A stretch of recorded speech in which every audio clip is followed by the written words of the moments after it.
still working on a song, so I can't get a music video done yet until we get the song done first, but it's coming along. It's coming along. When we do Wednesdays episodes, we usually only play like the first 75 seconds of it, so that's already done, but trying to make it into like a 3.5, 4 minute song is a little bit more tough, but we're getting there, and yours truly is the one making it. That is mine. It is owned. No one can steal it. What's up, everybody? It is Monday night, August 3rd. Yes, August 3rd, 2026. This is the Don Tony Show. Raw just went off the air. Last night, night 2 of SummerSlam went down. I have some thoughts. I will share a few. We'll talk a little bit about Raw tonight. I think tonight we're going to focus on 3 things. Raw, SummerSlam night 2, something else I want to say about SummerSlam overall, and an update on Brie Bella's injury. I'm sure you've all heard what we learned today. Completely avoidable. I mean, yesterday, and I appreciate all of you out there that reached out to other podcasters and even news outlets, recommending my breakdown. If you know, nobody gives a shit. If you actually take what we saw, I mean, this was completely unavoidable. It was completely avoidable, I should say. Could she have been bruised instead? Sure. But give you an update in a moment. But before anything, first of all, welcome. Just a really sad day for our extended family here. The Donzilla Army, the Castle Comrades, the DTKC universe out there, all of you. I've been doing it since 1997. And Kevin and I crossed paths in the early 2000s. And we started doing shows off and on beginning in 2003. And the rest is history. And, we lost Kev about 1.5 years ago. Well, I came onto YouTube about, 5 years ago. And, the thing is, I originally wanted to come to YouTube over a decade ago. But a few things, shifted that decision. But one of the things that I was told so early on was, you don't want to go to YouTube. The atmosphere is toxic. You'll have trolls in the chat room, a lot of hate. It'll be miserable. And I truly believed it. And it literally caused me to shift away for another 5 years. And then 5 years ago, that was the number one concern on my mind. Just having a toxic chat room, which I did not want. I wanted everyone to feel like a family here. You could praise the shit out of AEW and you don't have to worry about anybody jumping you down your throat. You could praise Triple H, WWE any way you want. You could criticize things. And, as long as you keep it a little bit respectful, everybody respects opinion here. And, we had a couple of moderators. And they're not just moderators, but they're friends, they're supporters. And we had 3 since day one. One of them is Austin Nance, who is live with us right now. Another one is Guardian of Chaos, indie wrestling legend here in the Northeast, now moderator here. He holds down the fort as well. Very good guy. And we had OTS Tribal Queen. Nice to have a female moderator here. And that's one thing that I love about this channel. You'd be surprised how many women are live in a chat room communicating. It's just a nice, fun atmosphere. And all 3 of them always held down the ship, always interacted and mingled with everyone. And a lot of you have been asking, quite often over the last couple of weeks, especially, we always see Austin hanging out. We see Guardian hanging out most of the time. He's got a much busier life, and that's why. But where's OTS Tribal Queen? Where is she? She just stopped tuning into the shows. Not only did she frequent us, but she frequented JD, Jason, and a bunch of others, and she just disappeared. And yes, that does happen. Some people just fall out of love for wrestling, need a little bit of a break, have personal stuff going on. Well, I just wanted to mention, and if you read the synopsis, already, rest in peace, Jennifer, aka OTS Tribal Queen. She passed away, died of cancer. Not going to get more specific than that, but she leaves behind a family, numerous kids, wrestling fan through and through. and wrestling was an escape for her. Very, very sweet woman on this page. Patreon, a lot of you remember her on Patreon as well. She just loved wrestling, and wrestling was her escape. And I get it. There's a lot bigger shows out there that will just, complain. They'll praise things too, but, just being a little bit human and emotional is not in their repertoire. And that's perfectly fine. For me, it's a totally different story. I will be Anthony DeBlasi here much more than I think people ever expected. And I just wanted to open up, just paying a little tribute to OTS Tribal Queen, because she was a lifelong wrestling fan, really supported what we did, loved interacting with all of you out there. And I had no idea. Guardian of Chaos is the one that told me earlier this evening. 46 years old. 46. A lot younger than me. That just goes to show you, man, you just never know. So I poured a little Black Zambuca tonight. I was probably going to pour it anyway, if we're being honest, but cheers to you. Ooh. Rest in peace, Jen. Ooh. Ooh. All right. Let's get into the show. I'm going to open up with this too. Mad props to Vic Joseph and Booker T. They killed it this weekend doing play-by-play for SummerSlam on Sirius XM. Listen, we know how we feel, majority of us, about Busted Open. We know what has happened with some of the shows out there who have been neutered big time, for advancement. It is what it is. That doesn't mean that everything on the WWE radio sucks. It doesn't mean you should not support certain aspects of it. And they were on WWE radio this weekend, and I did not listen to them on night one. Believe it or not, yesterday was my niece's birthday, and I had to go to her birthday celebration, and I didn't get home until about 8:30 at night. And on the way home, I said, let me throw Sirius XM channel 156, and on my drive home I'm listening to the SummerSlam simulcast. Stay that fast 10 times. And they fucking killed it. But then I got a little annoyed today online. And I'm not trying to criticize some people out there, but it just blows me away that people never thought of this before. Some of you out there may remember a week or two ago, gentleman super chatted me, wrestling fan who is blind. And he was talking to me how he's just learned about my channel and he loves the analysis and talking about history stuff and everything. And if you remember, I strongly suggested, just as an example, if you were ever a huge fan of ECW, check out, the Slammery 1994, Terry Funk versus Tully Blanchard, hearing Bobby Heenan and Gordon Soley on commentary and ECW chants in the background. What did I always say? I've said this for years. Close your eyes and just listen. If you just focus on the audio only, it takes you to a different place. And that was the inspiration for This Week in Wrestling History back in 2018. We've been doing the history shows now for 8 years, believe it or not. This is the 4th season. It's not easy to add seasons, but we love it. I have professed for almost 30 years how much I think pro wrestling missed the boat with audio simulcasts.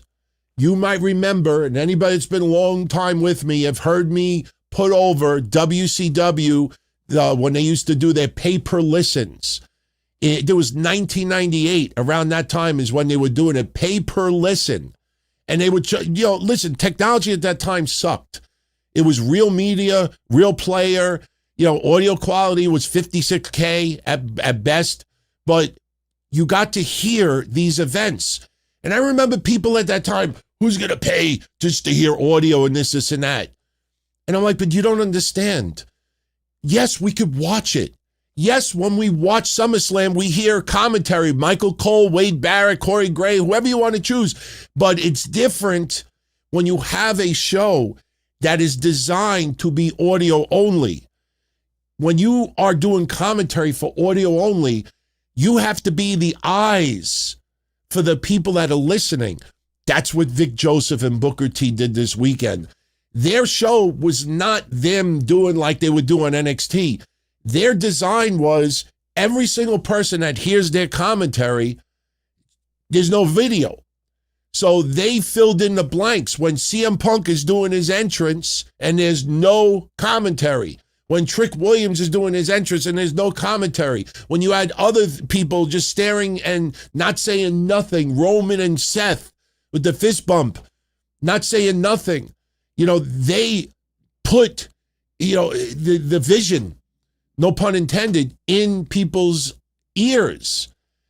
And I watched the same wrestling fan who supports this channel go online and thank Vic Joseph. And it was beautiful. And Vic Joseph was blown away by it. And Vic Joseph said, I never even thought of that. They never even thought about the idea that their simulcast could entertain blind fans just a little bit more. I mean, let's make no mistake about it. A blind wrestling fan could listen to Netflix or, you know, ESPN, but obviously there are gaps. And Vic Joseph and Booker T did that.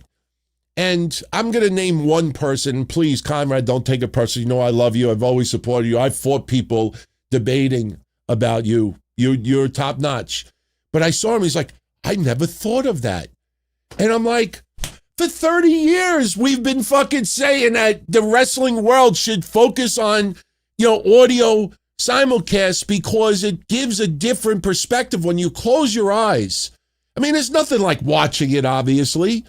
But if you're in your car, you're doing something else, you're shopping, you're walking your dog, you're taking a nap, you're taking sun, you're taking a shit, you know, and video is not available at that time, you throw in the audio and you just picture. It's kind of like when people used to go to baseball games or they go to the park and they would have just a little AM radio and they would have to listen to the game. They couldn't watch it, especially after when TVs became all digital. All those little Sony view cams became garbage because you couldn't watch anymore on those little TVs, but you could still listen to games on FM or AM radio. I just saw it go viral and trending.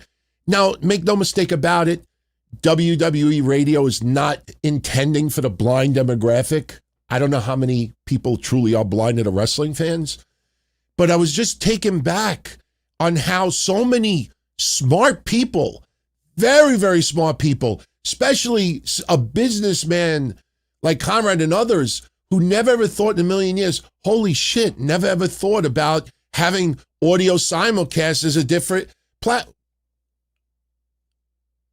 Let's put it this way. Kev and I talked about that for well over 2 decades. It fell on deaf ears. It fell on deaf ears. So I just wanted to mention that. I had to say it because I just thought that was a little ridiculous. But all right. What do you guys want me to get into first? You want me to talk about Raw? You want me to give you a brief review of what I thought of SummerSlam Night 2 yesterday? Or do we talk about Brie Bella's injury update?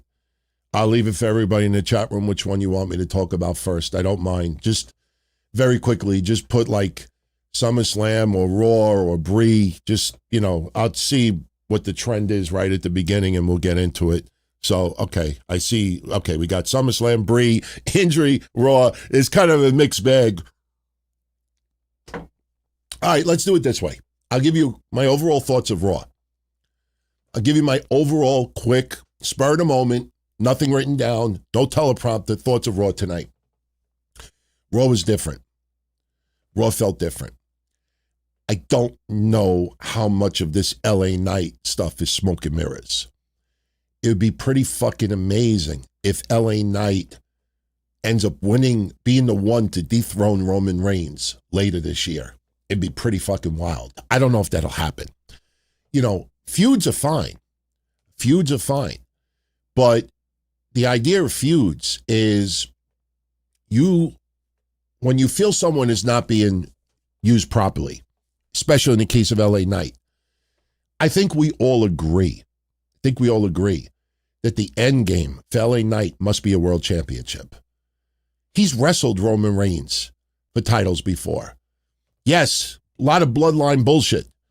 But if he fights Roman Reigns again with no bloodline bullshit and loses, what did we get? We got LA Knight main eventing a premium live event and still lost. So that's something we all got to think about here. What is the end game for LA Knight? Just shutting up the chatter online is temporary. Where are we a month from now, 3 months from now, 6 months from now? That's the question I think people need to realize. Giving LA Knight this opportunity is tremendous. I'm fine with it.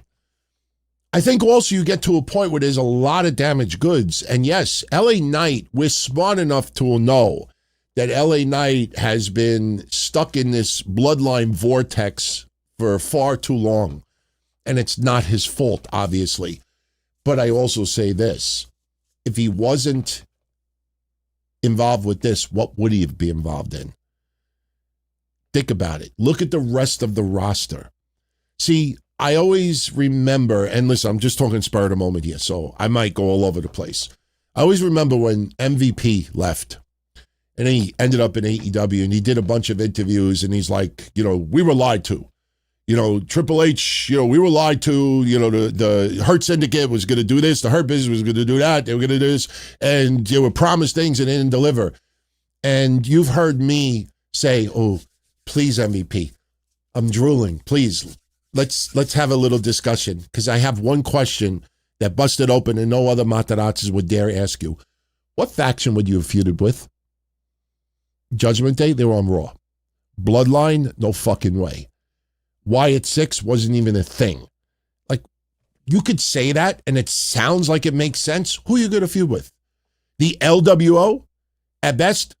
So, people don't think about things like that. So I say with LA Knight, if he's not consumed with this bloodline stuff, who would he have been interacting with? Seriously. You could come up with names. I could come up with names too. But is that something that's going to get him to the next level? Probably not. Probably not. So this is fine with LA Knight. But what's the end game? That's what I want to know. What's the end game? Now, the beauty of being a wrestling fan is we don't know what the end game is. The end game might be really, really good. Problem is, 3 months from now, we might realize, we just basically got, it's almost like, like when you're crying and you're a baby and they put the nipple in your mouth, and you suck on it and you stop crying. Then you realize for a little while there's no milk coming out of it. It's just a piece of plastic. And then you start crying again. That's, I think, what's going to happen with LA Knight. I hope not. But I kind of feel like right now everybody's got that pacifier in their mouth that we're complaining. And they think finally they're going to do something. And I think once people start feeling like, oh, yeah, he's going to be right back to where he was before, they're going to spit the pacifier out and they're going to start complaining. So, couple of things else from Raw tonight. Jacob Fatu and Royce Keys tore it up as a main event. Again, this episode felt different. It felt not necessarily changing of the guard, but it felt like tonight might be the turning point of, I don't want to say younger talent, because Jacob Fatu is not young. Royce Keys is not that young.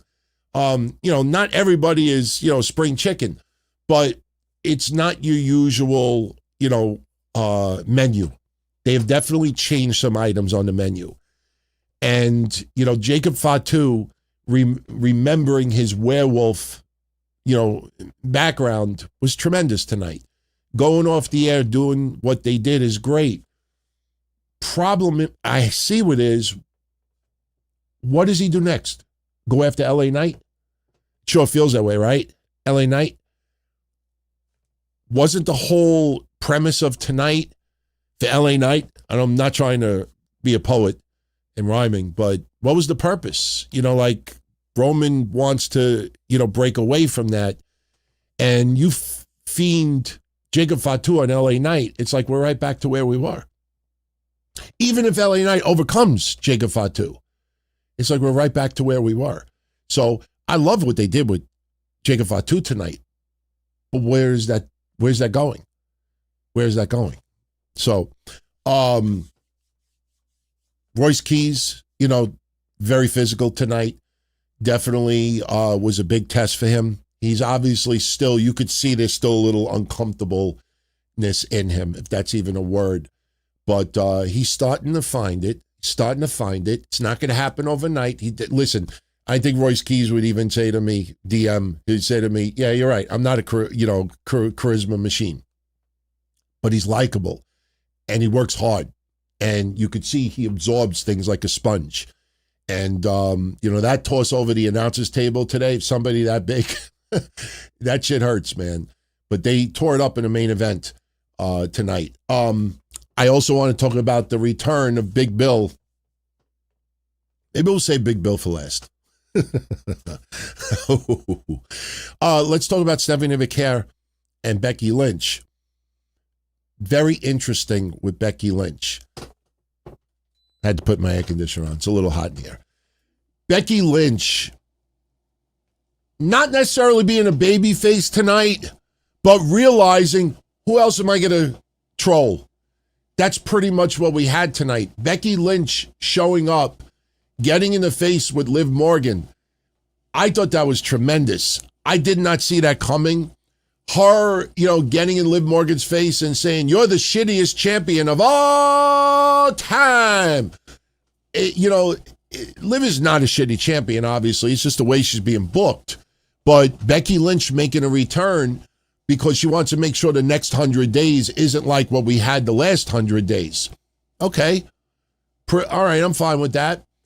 It'd be interesting to see Becky Lynch give a little bit of a rub to Liv Morgan. I know some people say she don't need it, but, Becky Lynch has elevated everybody that she has worked with in the last couple of years, if you notice. Yeah, some people ultimately get released because WWE doesn't know what the fuck to do with them.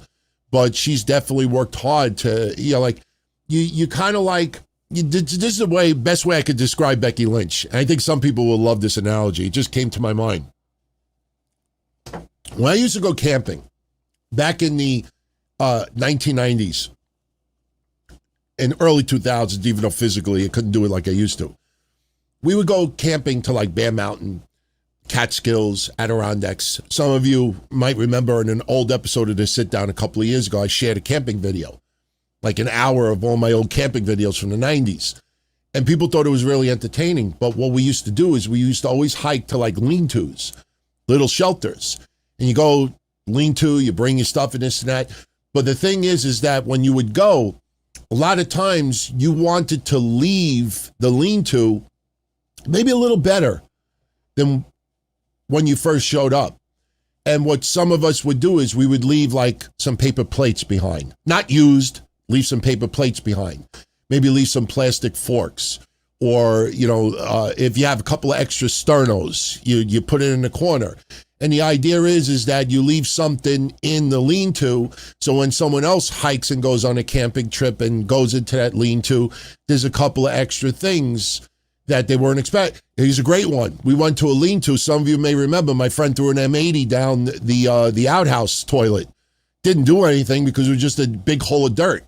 He threw an M80 down there. But we left a couple of rolls of toilet paper when we left to go back home because there ain't toilet paper around. And if you run out or you forget to bring it, what are you going to do? Use leaves? Yes, people use leaves. So the idea is that you want to leave it a little bit better than when you first got it. And that's what Becky Lynch does for a lot of people that she works with. And I think that, she could definitely help. And I think she'll also help Stephanie Vaquer a little bit too. Stephanie Vaquer also made a return today. I found it interesting that Iowa thought it was worthy of a holy shit chant. I didn't think holy shit when I saw Stephanie Vaquer. I would have chanted holy shit when Becky Lynch was in the face of Liv Morgan. That's a holy shit chant because I don't think anybody expected that dynamic. But Stephanie Vaquer, look, some people are like, oh, she looks amazing. I'm like, she looks the same. She always looked amazing. Like, she's back. Good. She's brawling with Liv Morgan again. Obviously, that feud will rekindle a little bit. It'll trickle over to Raquel Rodriguez. So now you have Becky Lynch back in the mix. You have Raquel Rodriguez as champion, which, obviously could open up things. Stephanie Vaquer as champion. Roxanne Perex looking around and realizing, I don't have no belts. And WWE's not going to make a tertiary singles women's championship. So she's going to be beltless for a little while unless, something shifts in the Judgment Day. You got to remember, too, Lola Vice about to be promoted. Tatum Paxley about to be promoted. There's a couple other rumored names that, are being discussed. But with that, there will be some releases. No question there'll be some releases. So you're going to see some room made. Now, I'm not going to sit here and throw out names of people who I think will be released or should be released or should not be released. But you look at SmackDown, especially going from 3 hours to 2, there's a lot of people that were struggling for time with a 3-hour show, with a 2-hour show. That's it. It's over. You're going to see I personally think within the next 2 to 6 weeks at most, and I think 6 might be a little bit stretching it, there will be a flurry of releases. They have to make room for some, not only NXT promotions, but to utilize some people a little bit more. So now the women's division changes a little bit. Saw Ruca, losing the title. I'm not concerned. Got her feet wet, showed up with a bang, a little shaky in the beginning, but she'll be fine. And you will probably see Becky Lynch team up with Saw Ruca once in a blue moon. It'll be an interesting dynamic. I think Becky Lynch will work both ways on that coin. I don't want to say anything about Julie. I don't want to jinx her, but I'm concerned. I don't know how you screw that up. I mean, there's some names you just look at and you just nod your head like, come on, man, really? I think some of the old guard are going to be gone too. We've talked about a few names in the past. It's not fun to talk about names because if they don't get released, you kind of feel like a little bit dirty. But obviously, you got to make room. You can't have everybody just work AAA or NXT, go back for a cup of coffee. So that's that. When we do a quick review of last night's SummerSlam, I will save my Danhausen thoughts for that. I'll tell you someone that I'm concerned about, Joe Hendry. I don't mind mentioning it. I'm just very concerned about Joe Hendry. I mean, really, he is nowhere near, I think, what people thought when they brought him to the main roster. Comedy stuff, singing, interacting with the fans, doing a little Danhausen stuff. Demolished tonight by Braun Breaker. Demolished. So that's a guy that I honestly think WWE doesn't know how to use. There's some people that you just scratch your head, it's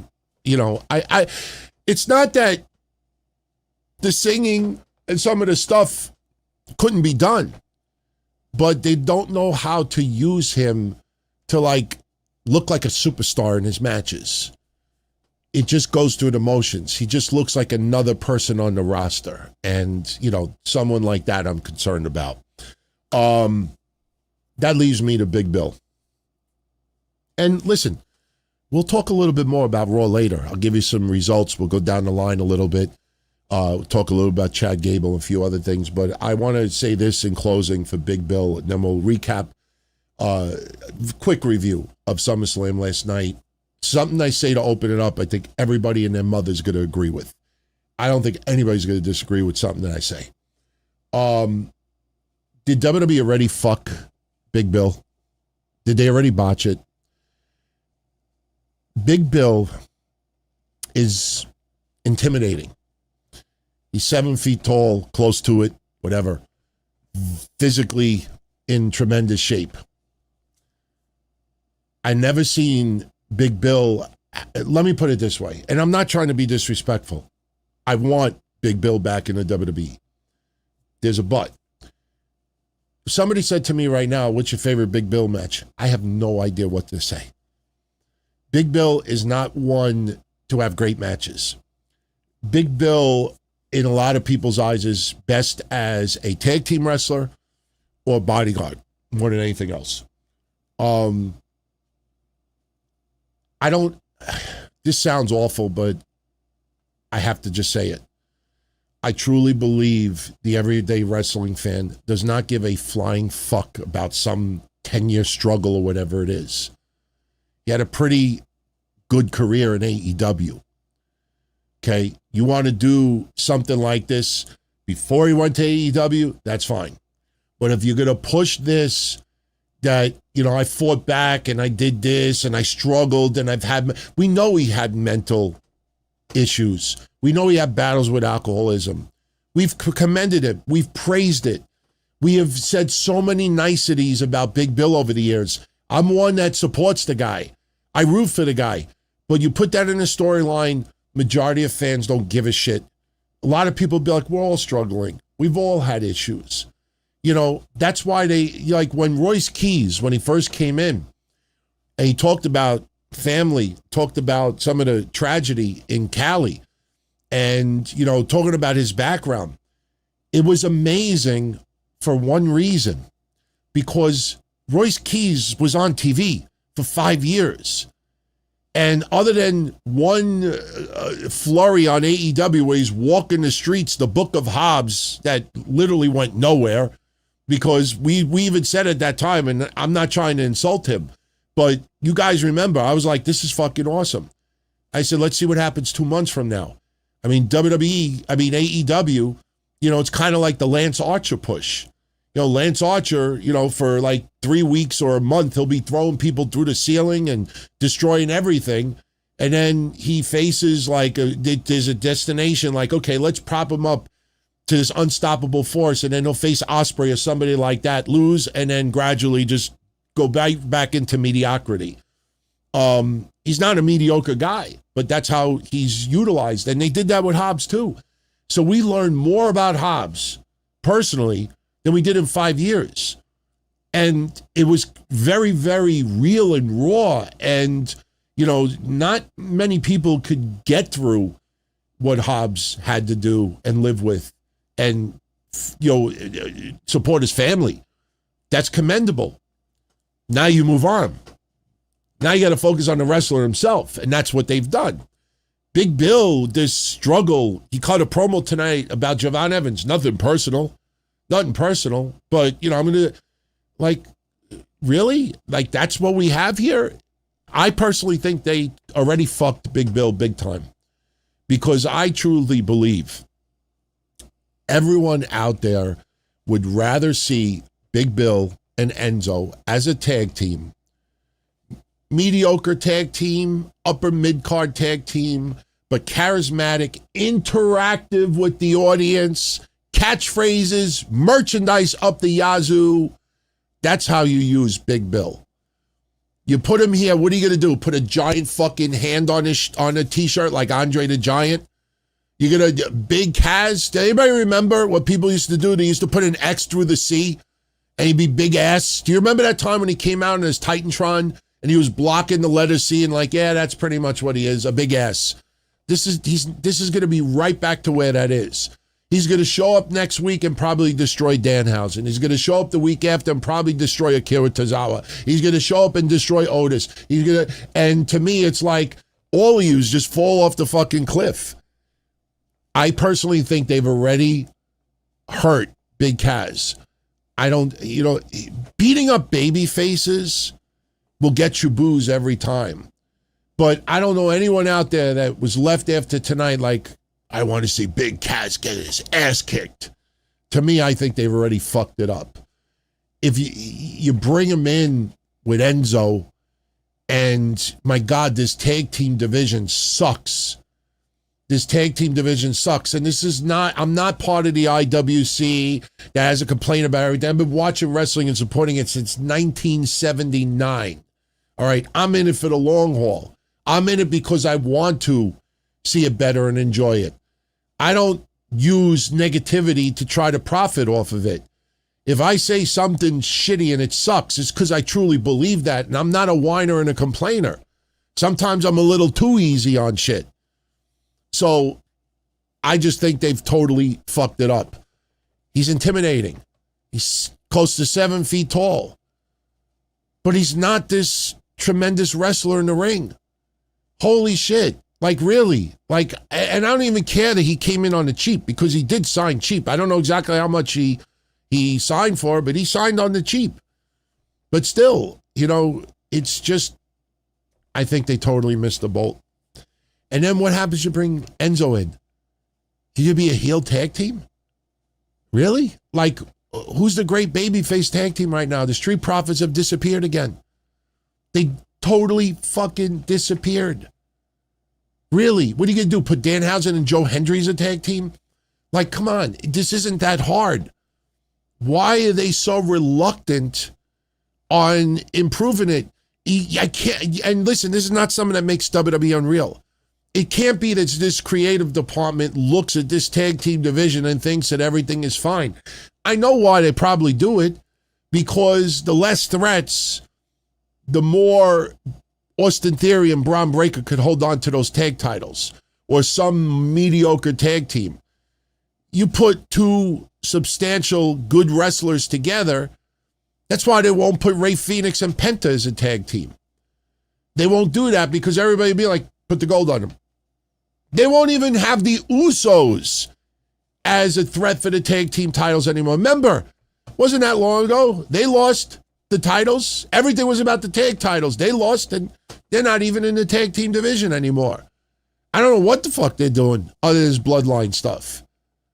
It's just a mess. It's a hot mess. And what you realize is and this is the problem too, it's not a priority for WWE. It's not a priority. As long as they got Cody Rhodes and Roman Reigns and, you know, CM Punk and all the big players out there, you don't really have, you know, much to worry about. So they just, like everybody else, just fills in. It's just like a restaurant that has like a bunch of, you know, like big dishes and all the other little things on the menu. It's like, all right, we'll just mix and match and whatever it is. That's what it feels like to me. So that's my thoughts. Anything else from Raw tonight? Did you want me to specifically mention now before, you know, like I said, we'll get back to it later, but is there anything else?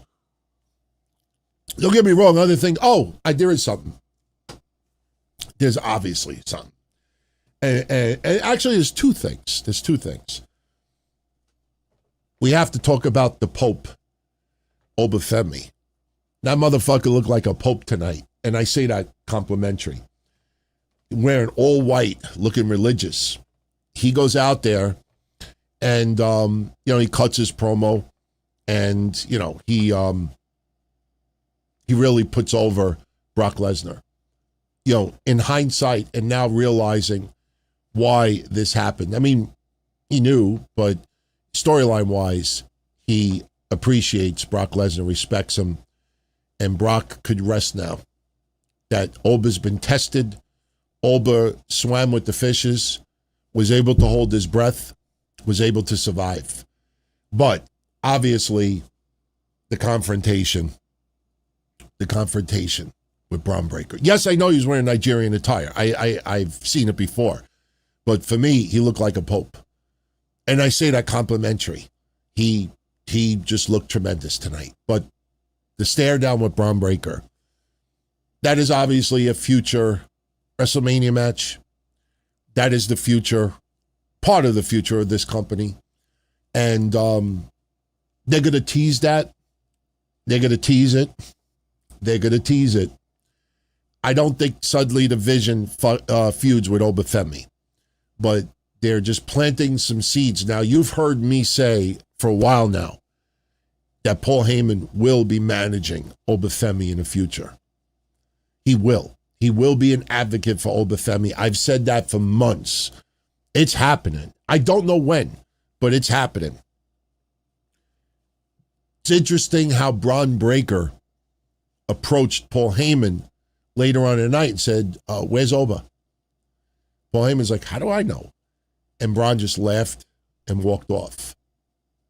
So obviously they're teasing a little bit of dissension with Paul Heyman and Braun Breaker. Yes, this could ultimately be a setup that Paul is setting up Olba down the line, and then the Vision beat the fuck out of him. Braun Breaker beats the shit out of Olba, and there's your next feud. I mean, there's so many ways you could go with this. I'm not predicting, how the feud will transpire. But again, Raw tonight felt different. It felt like tonight's the night where we start focusing a little bit more on some names that we should have focused more on and pulling back on some others.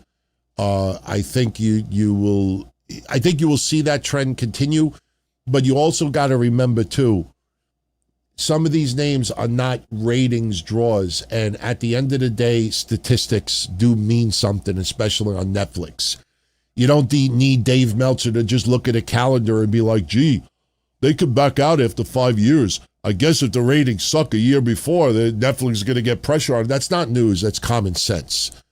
That's common sense. That's like if Dave comes home and his wife suddenly is like, honey, I'll be late tonight. Oh, what are you doing? Oh, I'm working late. And then meanwhile, he calls the office at like 5:30 and there's no answer. And she comes home smelling like cologne. Hey, how was work? Oh, it was good. I had a lot of paperwork. And then a week later, honey, I got to work late again tonight. I'll be home like around 2 a.m. And then it goes on and on and on. After a while, it's not news. It's just common sense. Like, I think something might be up. It's not. It's funny. What's funny about wrestling journalists, and I think a lot of you agree with this, and you could apply it to a lot of people. Stuff that you and I look at as common sense, to them it's a news story. Think about that for a second. Like, just everyday bullshit that we would just put 2 and 2 equals 4. For us, it's just answering an equation. For them, it's fucking news story. Wrestling Observer reports that 2 plus 2 equals 4. Fuck you, seriously. Too many fucking people do that shit. All right. Brie Bella. I am going to revisit the video from yesterday, because I know not all of you yet have seen my review of SummerSlam Night 1. But we have an update now on Brie Bella's injury. And to say that we're not surprised is an understatement. For those that don't know, Brie Bella has announced that she broke her shoulder blade.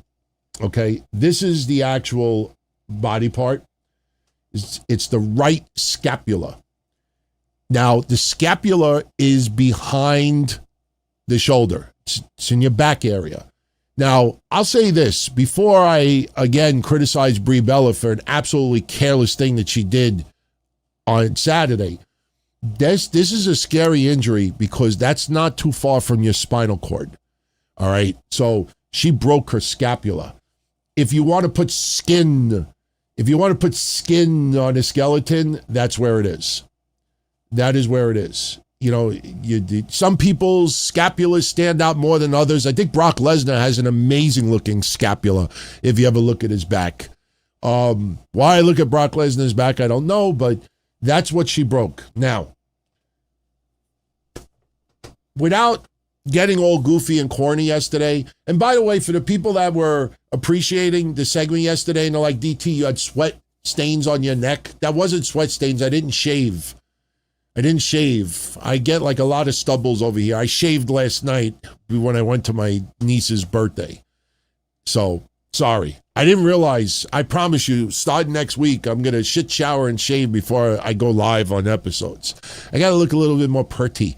But anyway, for those that missed my quick analysis from yesterday, it's very easy to see how she broke her shoulder. All right. Now, for everyone that's on video, if you look at your screen, this is the spot. Now, obviously, I can't put audio and I can't stream it completely through because of copyright. But if you look at your screen right now and you zoom in on it especially, look at Brie Bella. Look at her right arm. She's like this. She is like this. All right. she's leaning up against the ring steps. And remember, the ring steps are set up that you have a ring post in between.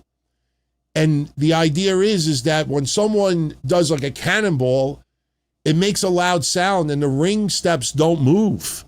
Don't move. If you look if you look directly above Brie Bella's elbow, you see that part of the ring steps is going to hit the post, make a loud boom sound, but ain't going nowhere. So all of the impact gets absorbed by Brie Bella and the steps. So instead of her with her arms back or however she wants it, she does this. And I'm sorry for using this prop. I don't do it intentionally. I just don't have many stuffed animals. I don't have blow-up dolls for for experimental purposes. I have to take what I could take. And I got this Samoa Joe TNA figure.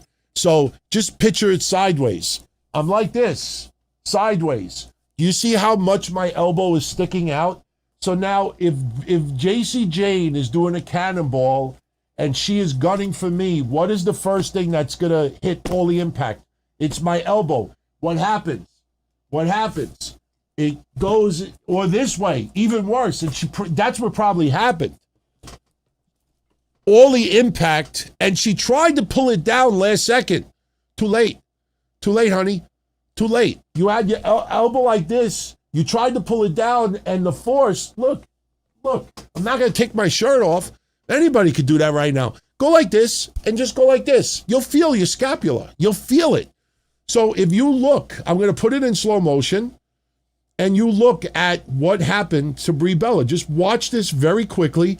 Just watch the impact. You see, look, JC Jane's already upside down. She's already upside down. Brie Bella's still got the fucking elbow up like this. There's no time. That's it. Look, and then she impacts. Look, the elbow is still up. You can't really see it, but look, that's it. That's it. All of the impact from JC Jane's body went to the right side of Brie Bella. How do you do that? How do you do that? Listen, I'm not trying to be extremely tough on Brie Bella, but this was an injury that was avoidable. And sure, look, that's it. That's it. You broke your fucking shoulder. You broke your shoulder. Terrible. Terrible. I mean, I don't want to see her injured, but terrible. Now, this is her message to all of you. Quote, I want to thank you all for sending me all the love, warm wishes, and prayers. When I was sitting in the hospital, I was reading everything you guys were sending my way. Love you all. Unfortunately, I'll be out a bit. I broke my scapula. If there's one thing I know about my sister and I is we don't let broken bones stop us. Not sure how I finished that match, but I do believe the adrenaline, passion for the business, and the love for all of the women I work with gave me the drive to finish. Now my new journey starts. And that's pretty much what she said. Now, as far as recovery time, okay, do not pay attention to wrestling websites that are showing you cracked bones with arrows pointing to it. They're just trying to get you to click. No one saw the x-rays. You don't know the severity of the fracture. Okay, it's a fracture. It's not broken in two. Trust me. It's a fracture. For a normal fracture of a scapula, healing time is somewhere between 6 to 12 weeks. Because it's got to heal. You can't put pins in it. You can't fill it with putty or crazy glue. You can't fill it with fucking caulk. It's a crack that has to heal on its own. And then after that, there is months of just light activity leading to physical therapy. As far as her wrestling again in 2026, no way. No way whatsoever, unless she didn't break a scapula and is just saying that. And I don't believe it's a lie. I think she truly did break it. She will be out likely past the Royal Rumble. I just don't see, and it could very well end up being in time for WrestleMania. I mean, Royal Rumble, I think, is definitely a possibility. If it's a hairline fracture, yeah, I think that's a possibility. Again, you don't know the severity of the fracture. But one thing is for certain, this was completely avoidable. And we wish her the best. But again, just think about the fact that you had Nikki Bella break her ankle. And somebody asked me earlier if the Bellas are cursed. I don't think they're cursed. I don't know exactly how Nikki Bella sort of broke her ankle. I mean, I know we've seen like scenarios that some people believe, but I don't think Nikki Bella's broken ankle was carelessness. Sometimes shit happens. Sometimes an accident happens. You could slip, you could fall. I mean, I remember Charlotte Flair's injury. You watch that, it's like, wow, that's like 1 in 1,000 chance of that happening. Sometimes shit happens. This with Brie Bella, though, it was avoidable. But what's worse is you had Nikki Bella break her ankle. So the Bellas reunion for WrestleMania did not happen. And they didn't win the tag titles because of Nikki Bella's injury. So Paige comes in. And they put Paige and Brie Bella. They do, a nostalgic job is the best way I could put it. You look at the current WWE crop of women, obviously everybody had to step back to accommodate them, not the opposite. But now it's like, okay, Nikki Bella is ready for a return. Let's do the 6-woman tag match at SummerSlam. And now the Bellas could finally reunite as that tag team, have that little Bellas run that they've been wanting to do and WWE's been wanting to do. So we'll kick Paige to the curb and we'll figure out something else. And maybe we'll do Paige and AJ Lee versus the Bellas later on this year. And then Brie breaks her shoulder. So now you got Paige on her own and Nikki Bella on her own. Remember, the idea of bringing in the Bellas was for both of them to be together, not to have individual wrestling careers. Now you turned on Paige, and that's it. Nikki is right back to where she was when she first came in. She had that little thing with Stephanie Vaquer, and she was with Stephanie Vaquer for most of that time. Nikki Bella will not survive as a singles wrestler on her own. Yeah, she could feud with Paige. Yeah, she could feud with this person, with that. But in no time, she'll be on her podcast again.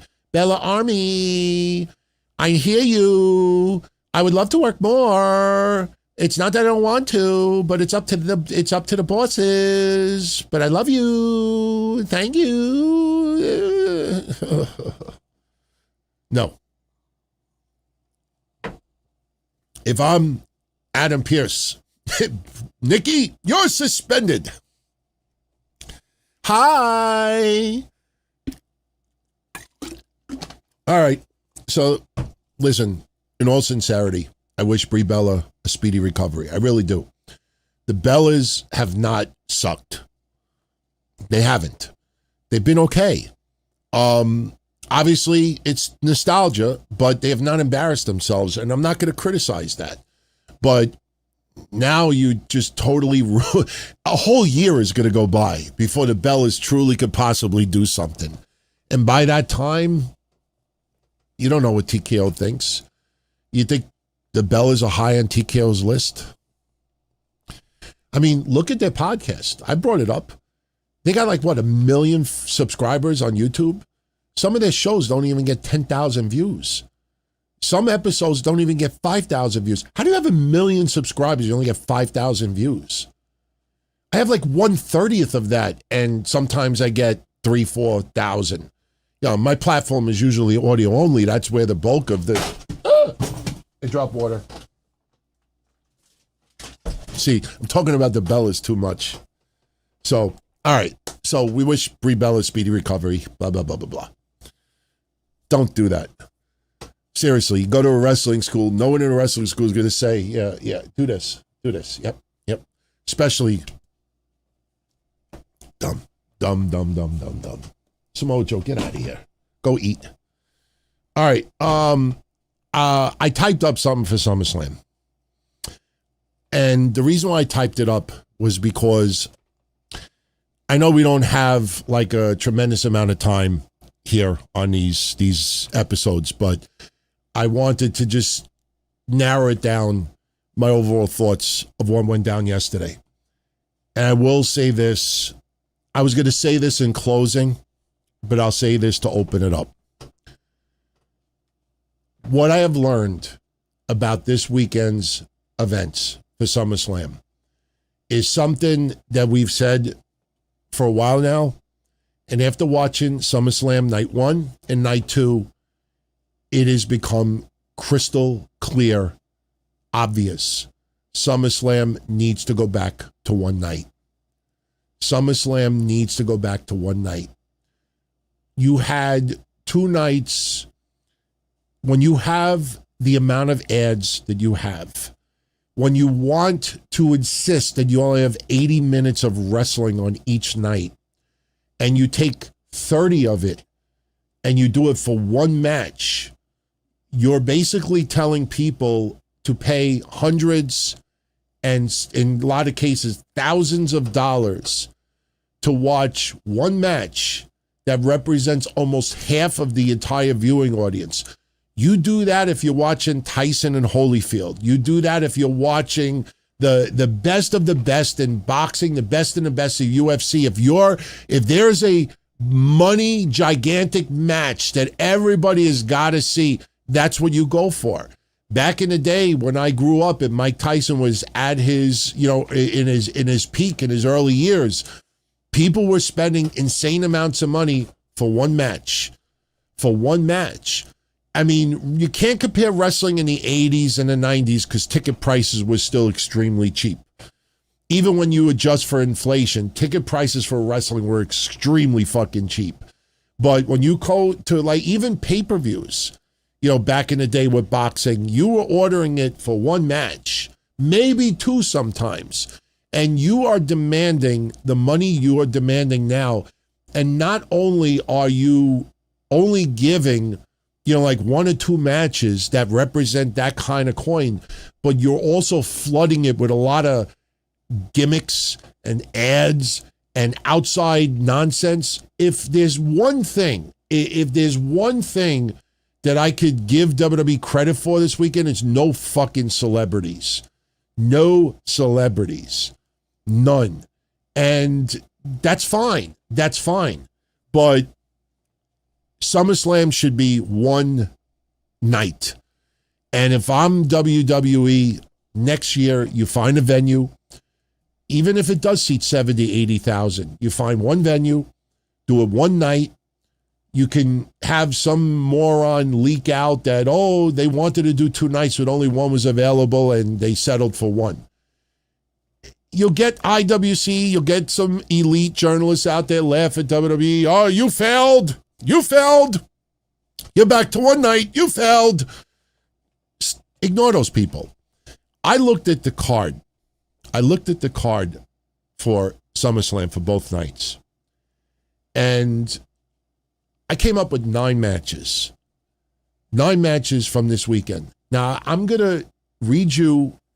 It's not necessarily the perfect match order, but I want to read you my match order for both nights as one card.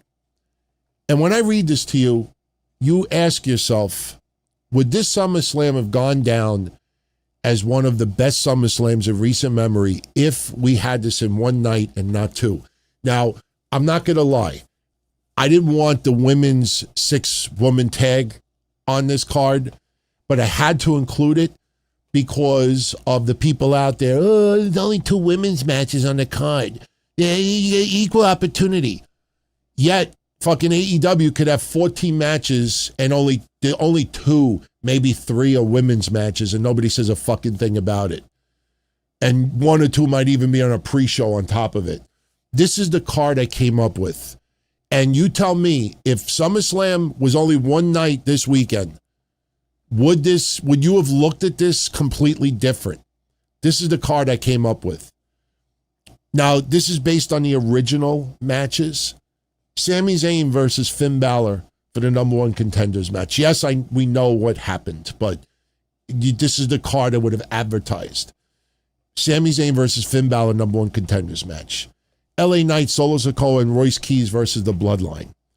Tiffany Stratton versus Jade, Chelsea Green, Charlotte Flair, and Les Legend for the interim WWE Women's Championship. Gunther versus Nick Aldis. Liv Morgan defending the Women's World Championship against Io Sky. CM Punk versus Cody Rhodes for the undisputed WWE Championship. The Bellas and Paige versus Fatal Influence. You could even have that open for the night. Brock Lesnar versus Obafemi Hell in a Cell. Roman Reigns versus Seth Rollins for the World Heavyweight Championship. You give me that 9 matches for one night from top to bottom. You keep fucking Danhausen and Dominic Mysterio. I would have done it on a house show or on a Raw. It was only 6 minutes, but it's not the point. Baron Corbin and Trick Williams. I mean, I have something to say about that match in a moment, but you put that as 9 matches, and if that would have been the results, especially if Kevin Owens returned and, we had the other antics that went on, people would have looked back on this card and said, this is one of the better SummerSlams in recent memory. But they watered it down to 2 nights. They watered it down. And when you take a solid card and get greedy and be like, well, that's a fucking amazing card. Yeah, we could sell out the building. But it would be even better if we split it into 2 and maybe we won't sell out the building, but maybe combined we would end up drawing more than if we just had one night. And no, because a lot of those matches were put together with not much build. But when you look at that as 9 matches for one night, I think that would have been off the fucking hook. Off the hook. But instead, we had what we had. So here's my quick overall thoughts about what we had at SummerSlam Night 2. And again, I typed this up because I wanted to keep it condensed and I didn't want to miss any points. Sunday morning, we did a special sit-down. One of the matches that we pondered was CM Punk versus Kevin Owens for the undisputed WWE Championship. Go back and check out yesterday morning's show.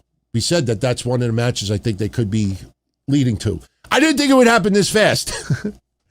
I mean, look, Kevin Owens arrives, returns, gets thrown in the match, number one contender. Sami Zayn and Finn Balor felt thrown together a little bit. I mean, Sami Zayn definitely is worthy for a number one contenders match. Should have had a rematch already, but they wanted to do this. Finn Balor got the opportunity. Finn versus Sami.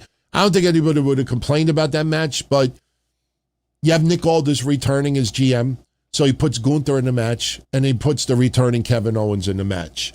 So, obviously, Kevin Owens, welcome back. Horrible road to get back to this point. So Kevin Owens, I don't have any issue with him sliding into that number one contender spot this quickly. Sami Zayn, you see what it is. The more they fuck Sami in the ass, the more we support Sami Zayn. The more we feel that WWE is intentionally hurting him. So the more they hurt him, the more we support him. That's what they're doing. Justice for Sami. Justice for Sami. And they keep doing this and keep doing this and keep doing this. Now, where's the point of no return? I don't know. Gunther, they threw in there, whatever it is. People like, oh, he worked 2 nights. Yeah, but the problem is this match was only 8.5 minutes.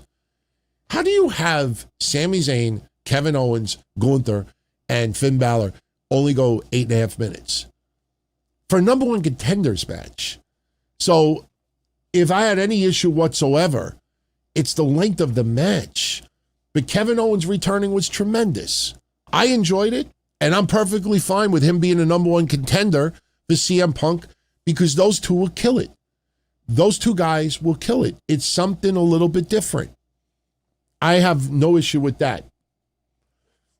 So now we get Baron Corbin defeating Trick Williams to become the United States champion. This match was longer than the 4-way match. Not by much, but it was longer. Lil Yachty, he's grown on me a little bit. I've given him some credit.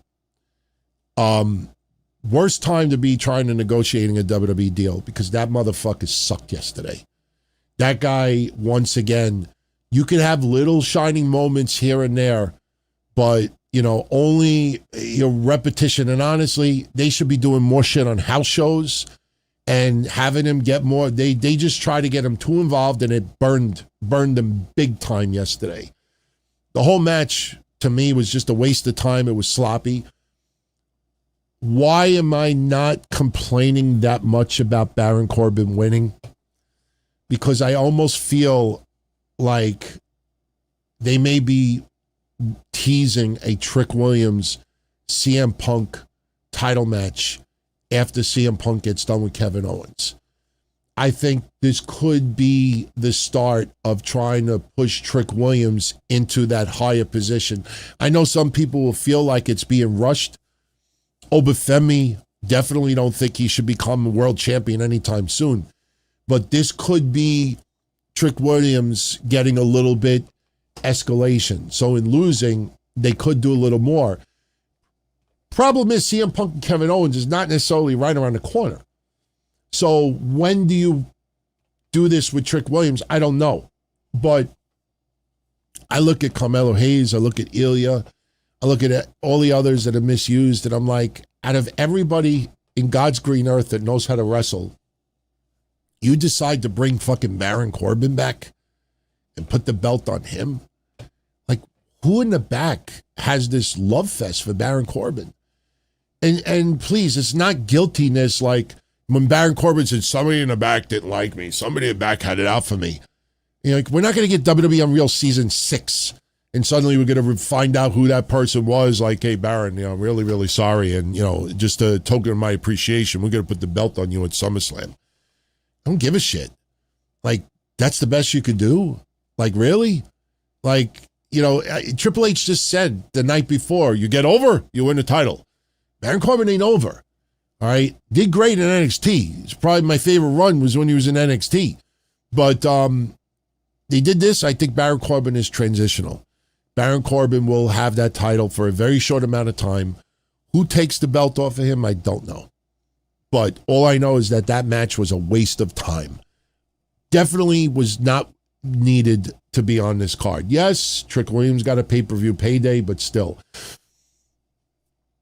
Chelsea Green, if you heard our convo yesterday morning, we rooted for Chelsea Green. I thought that Jade Cargill was going to win it, but you heard what I said. I think Jay's going to win it, but I want Chelsea Green to win. Here's my mistake. My mistake was thinking and saying that whoever wins the interim championship ultimately will face Rhea Ripley. And Chelsea Green won the championship. Now, the match itself was wonky. It didn't click. It wasn't smooth. This wasn't like last year's SummerSlam with the Wyatts and the Street Profits and Motor City Machine Guns and Andrade and Rey Fenix. That match, was just insane the way that went down. This match just felt wonky, sloppy. It went 13 fucking minutes. It was the longest match on the card outside of Roman versus Seth. Chelsea Green winning it is tremendous. Many of us rooted for Chelsea Green. My mistake is what I said.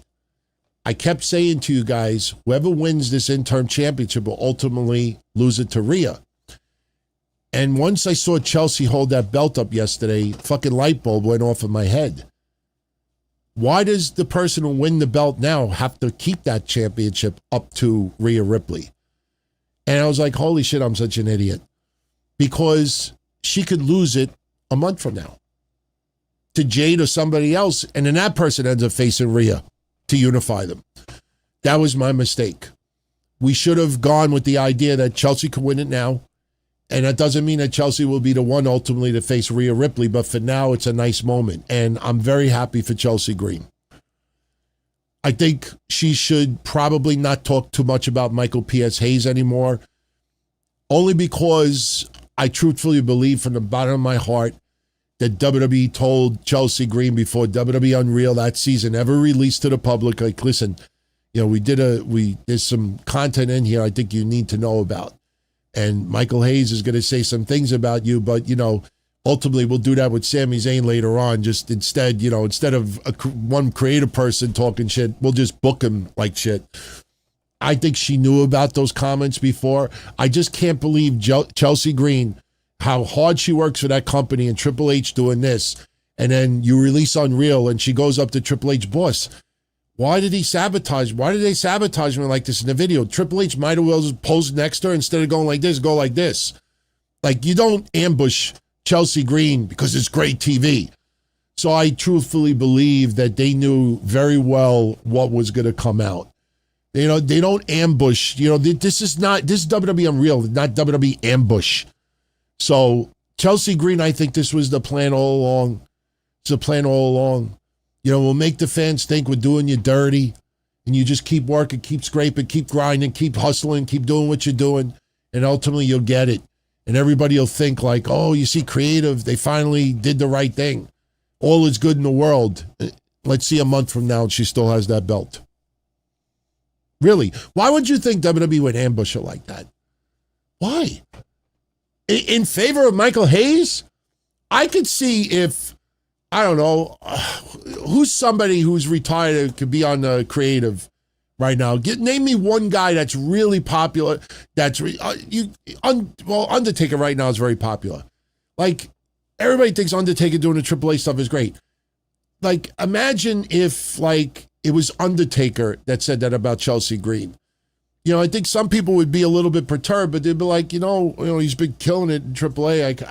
I guess I kind of see what he's saying, and you know, maybe it's not the right time, and this and that. But like for Michael Hayes, right? People still think of fucking Mark Henry when they think of Michael Hayes.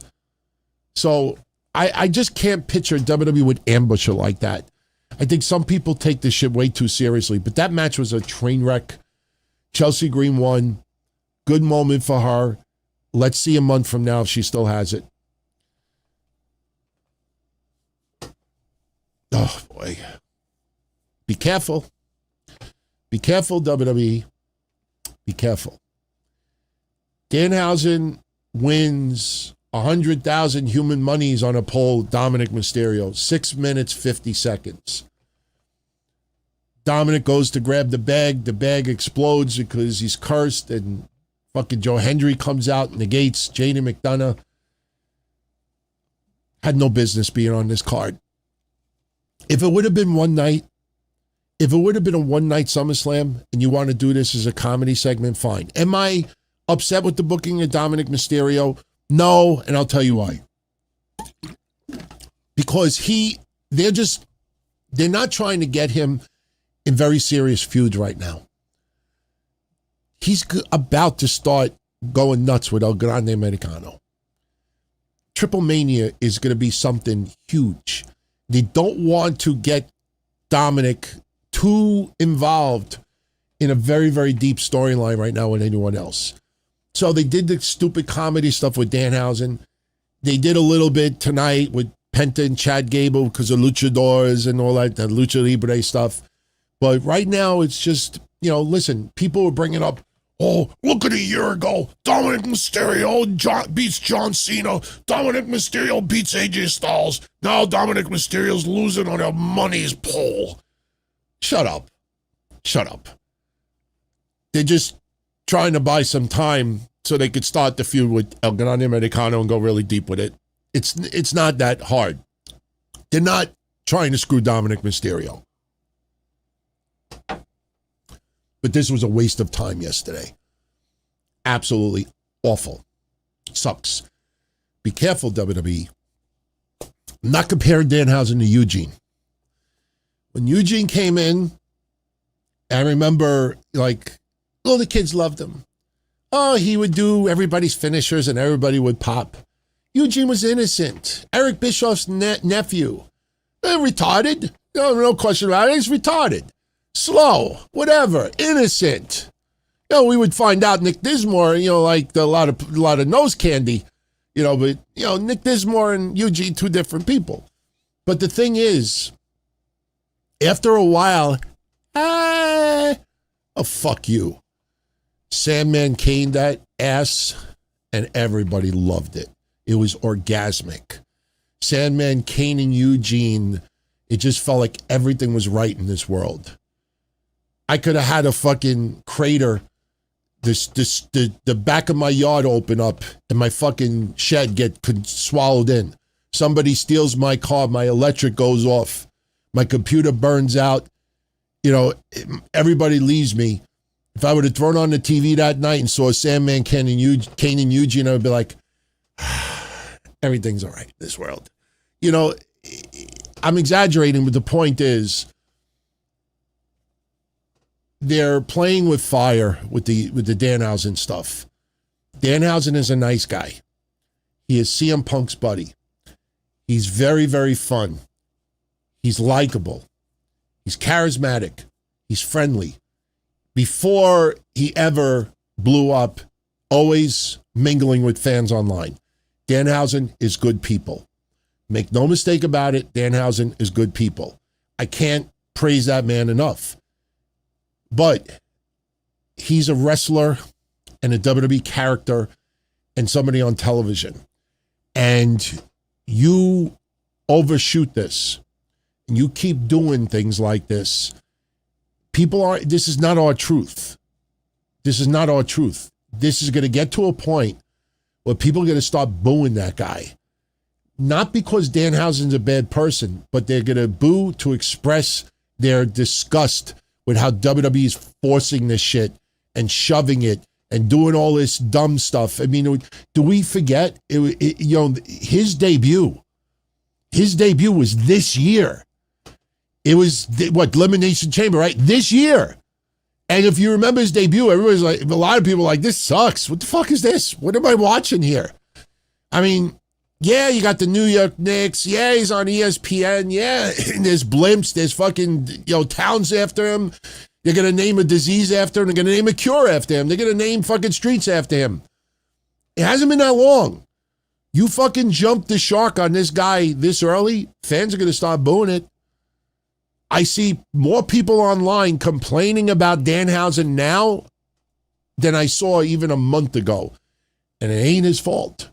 But I'm telling you, man, WWE, be careful. Be careful. You think you can't do no wrong with him right now. Just like this, you're going to get fans turning on him. Listen, kids, families, women, innocent fans, lighthearted. He'll always get a pop. It's not like he's going to get booed out of the building, but you're going to have a good amount of hate mixed in with the like. Then be careful, WWE. Be careful. I'm telling you, be careful, man. That's all I could say. Be careful. All right. So we're almost done, believe it or not, with the recap. How long have we gone? Oh, we still got some time. Penta and Chad Gable. I look so hard for my brown A&W root beer shirt tonight. The one that I bought in tribute to Lars Sullivan from back in the day. If you remember that story, don't Google it if you're under the age of 18. I really wanted to wear my A&W root beer shirt tonight. I scrambled. My Italian shirts are all in the wash, so I grabbed an NWO instead. Couldn't find it. Chad Gable and Penta yesterday went 11 minutes. And it was a fun match. To me, it felt a little bit bigger than the Raw. Obviously, Minnesota, Chad Gable's, stomping grounds. He won the championship, his first singles belt. His family comes in the ring. But what I will always remember from this match is the fucking mug dog going on the ring and I have no issue with WWE doing advertisements, but this is turning to the point. I told you, soon we're going to have ads doing ads. You're going to have ads doing ads. You're going to have fucking Domino's Pizza, and then on top of it, it's going to say, what's better than Domino's Pizza? Domino's Pizza and Pepsi. It's overkill. It's just, I don't even know how to explain it. Like, it almost feels like if we have a second of airtime, we could throw a commercial in there. It's just overkill. Like, I swear on Jesus Christ. I swear on Jesus Christ. If I go to the store and I want a root beer and now Mug is the only one that's there, I'm not buying it. I'm not buying it. Mug don't care. I don't have anything personal against whoever wore that costume yesterday, but just out of principle.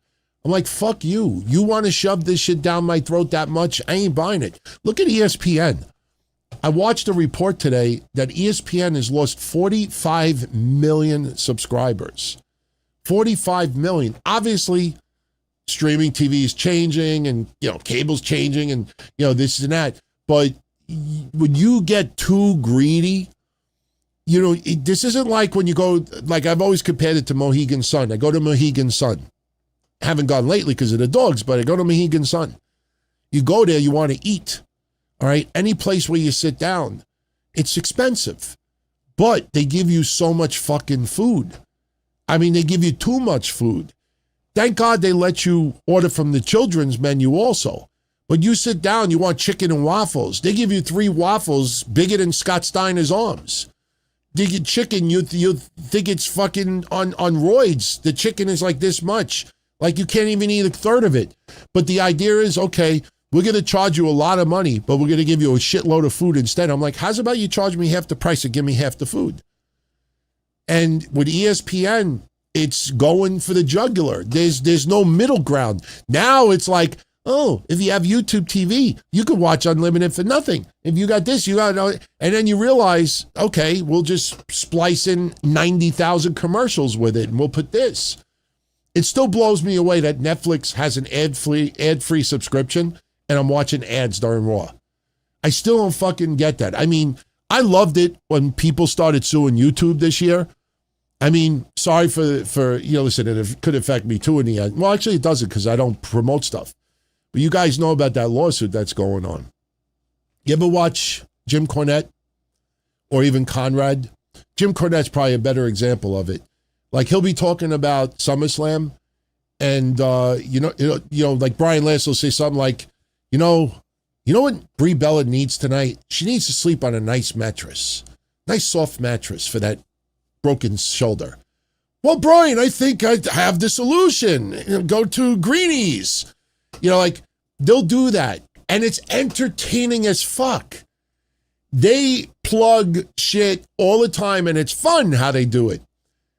But now there's lawsuits going on because people are saying, hey, I pay for YouTube Premium, which is no ads.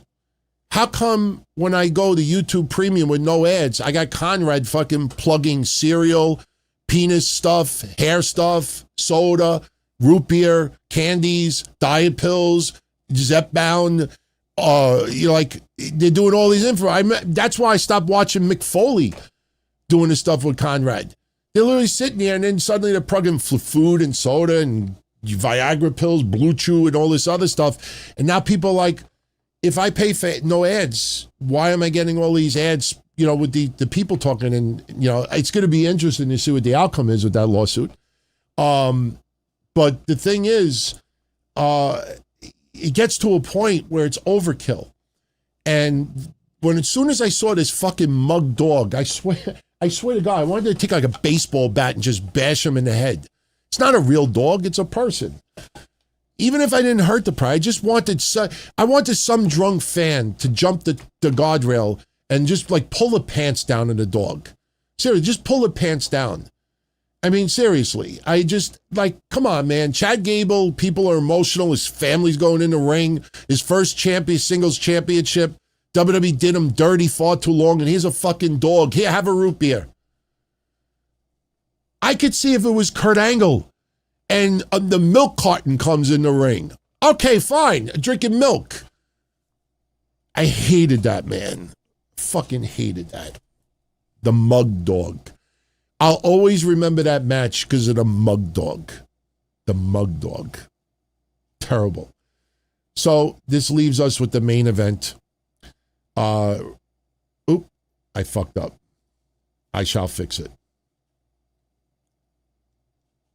There we go. There you are.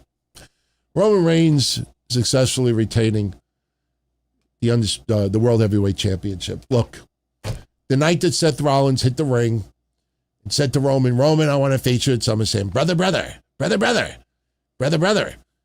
And why, Roman, why will I convince you to wrestle me? Because you've never beaten me.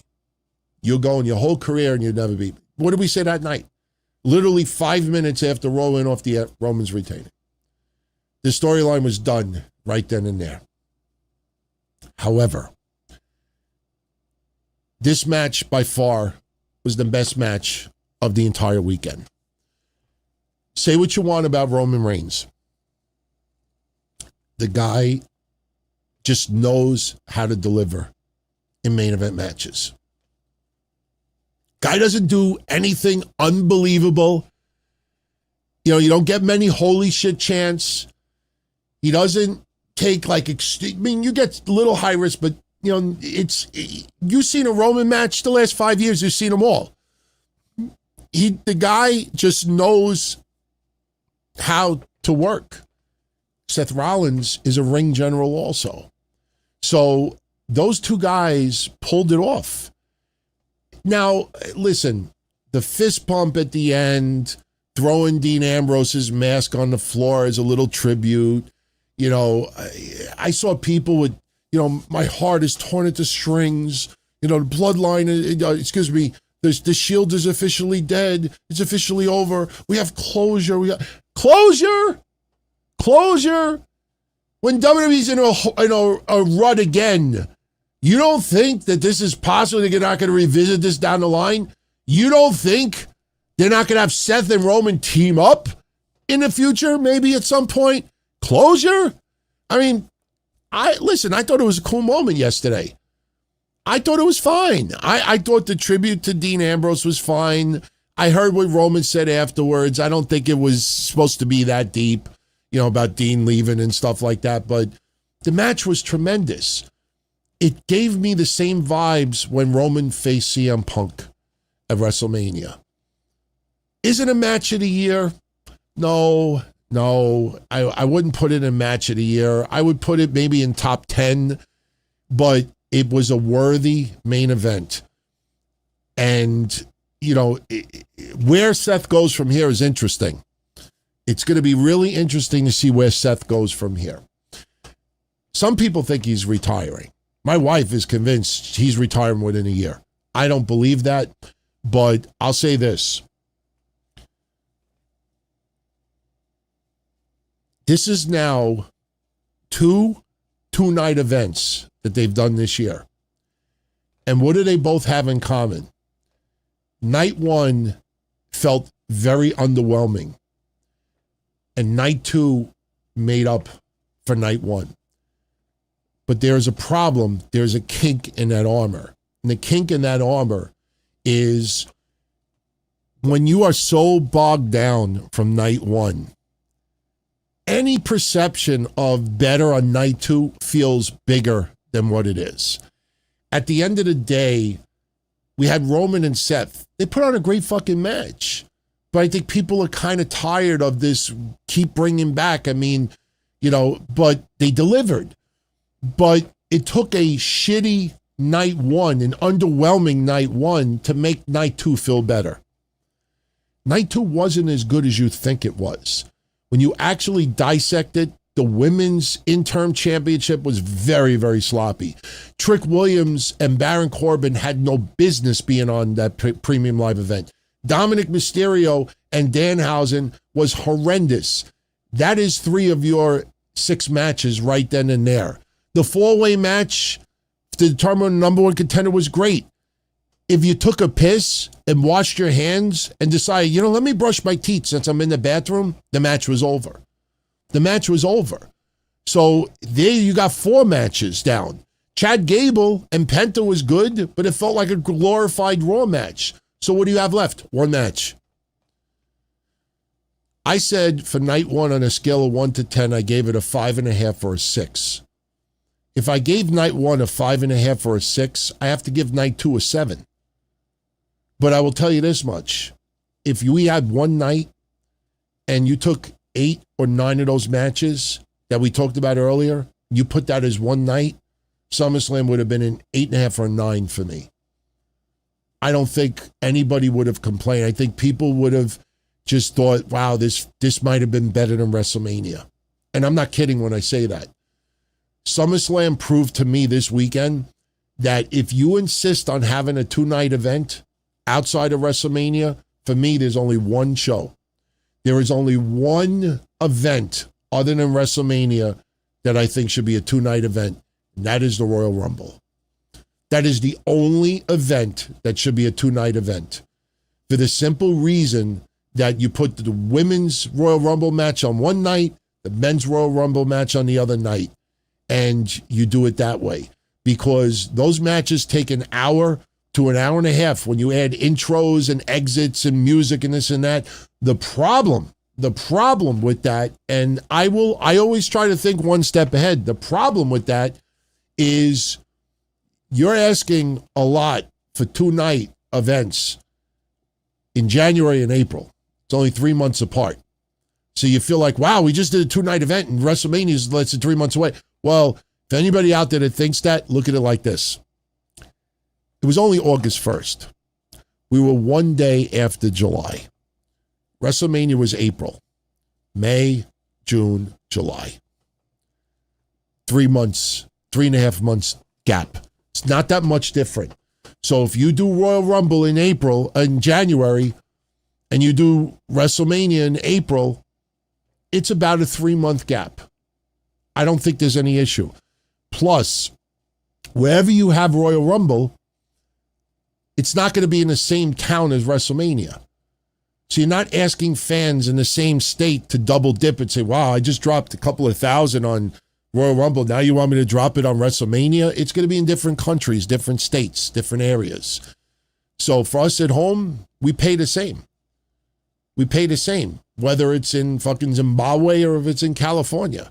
So I don't think that really makes a difference. Plus, you know, when it comes to Royal Rumble, you could go in an area, in a state or a country where weather is much nicer in January. You don't have to worry about getting snowed in. There's a lot of places they could go. So that's my thoughts. That's my thoughts on SummerSlam. All right, let me get a couple of super shout-outs. And we'll recap Raw, give you some additional comments, and we're going to jet. And there is one question I have about advertisements tonight and Raw. You guys saw something new happen tonight. I'm curious what your reaction is to it. But before we do that, I would like to shout out Tyrese Valeriano. Way too much respect being shown in the WWE in feuds. I'm tired of every feud ending with a kiss and a hug. Yeah, I mean, I've been venting about that for a while now. It pissed me off that CM Punk gave Roman Reigns closure right before their match at WrestleMania. You had all that feuding and friction and trash talking and brawling, and literally the last week he apologizes to his ancestors. He apologizes for this. He puts Roman over on a pedestal. Even tonight with Liv Morgan. You know, it's always, I mean, I get it. It's like I said before, when you feud with someone, especially high profile, you want to leave your opponent a little bit higher too. That's what you do in wrestling. But complimenting them isn't the only way of doing it. And even Liv Morgan did it tonight. She brags about her win at SummerSlam, which was just another Raw bullshit with interference and everything. But then she's got to say, you know, I got to give credit to Io Sky. She's the only, at least she stepped up, unlike everyone else. So it looks like I don't have any challenges. So I will be the longest champion of all time.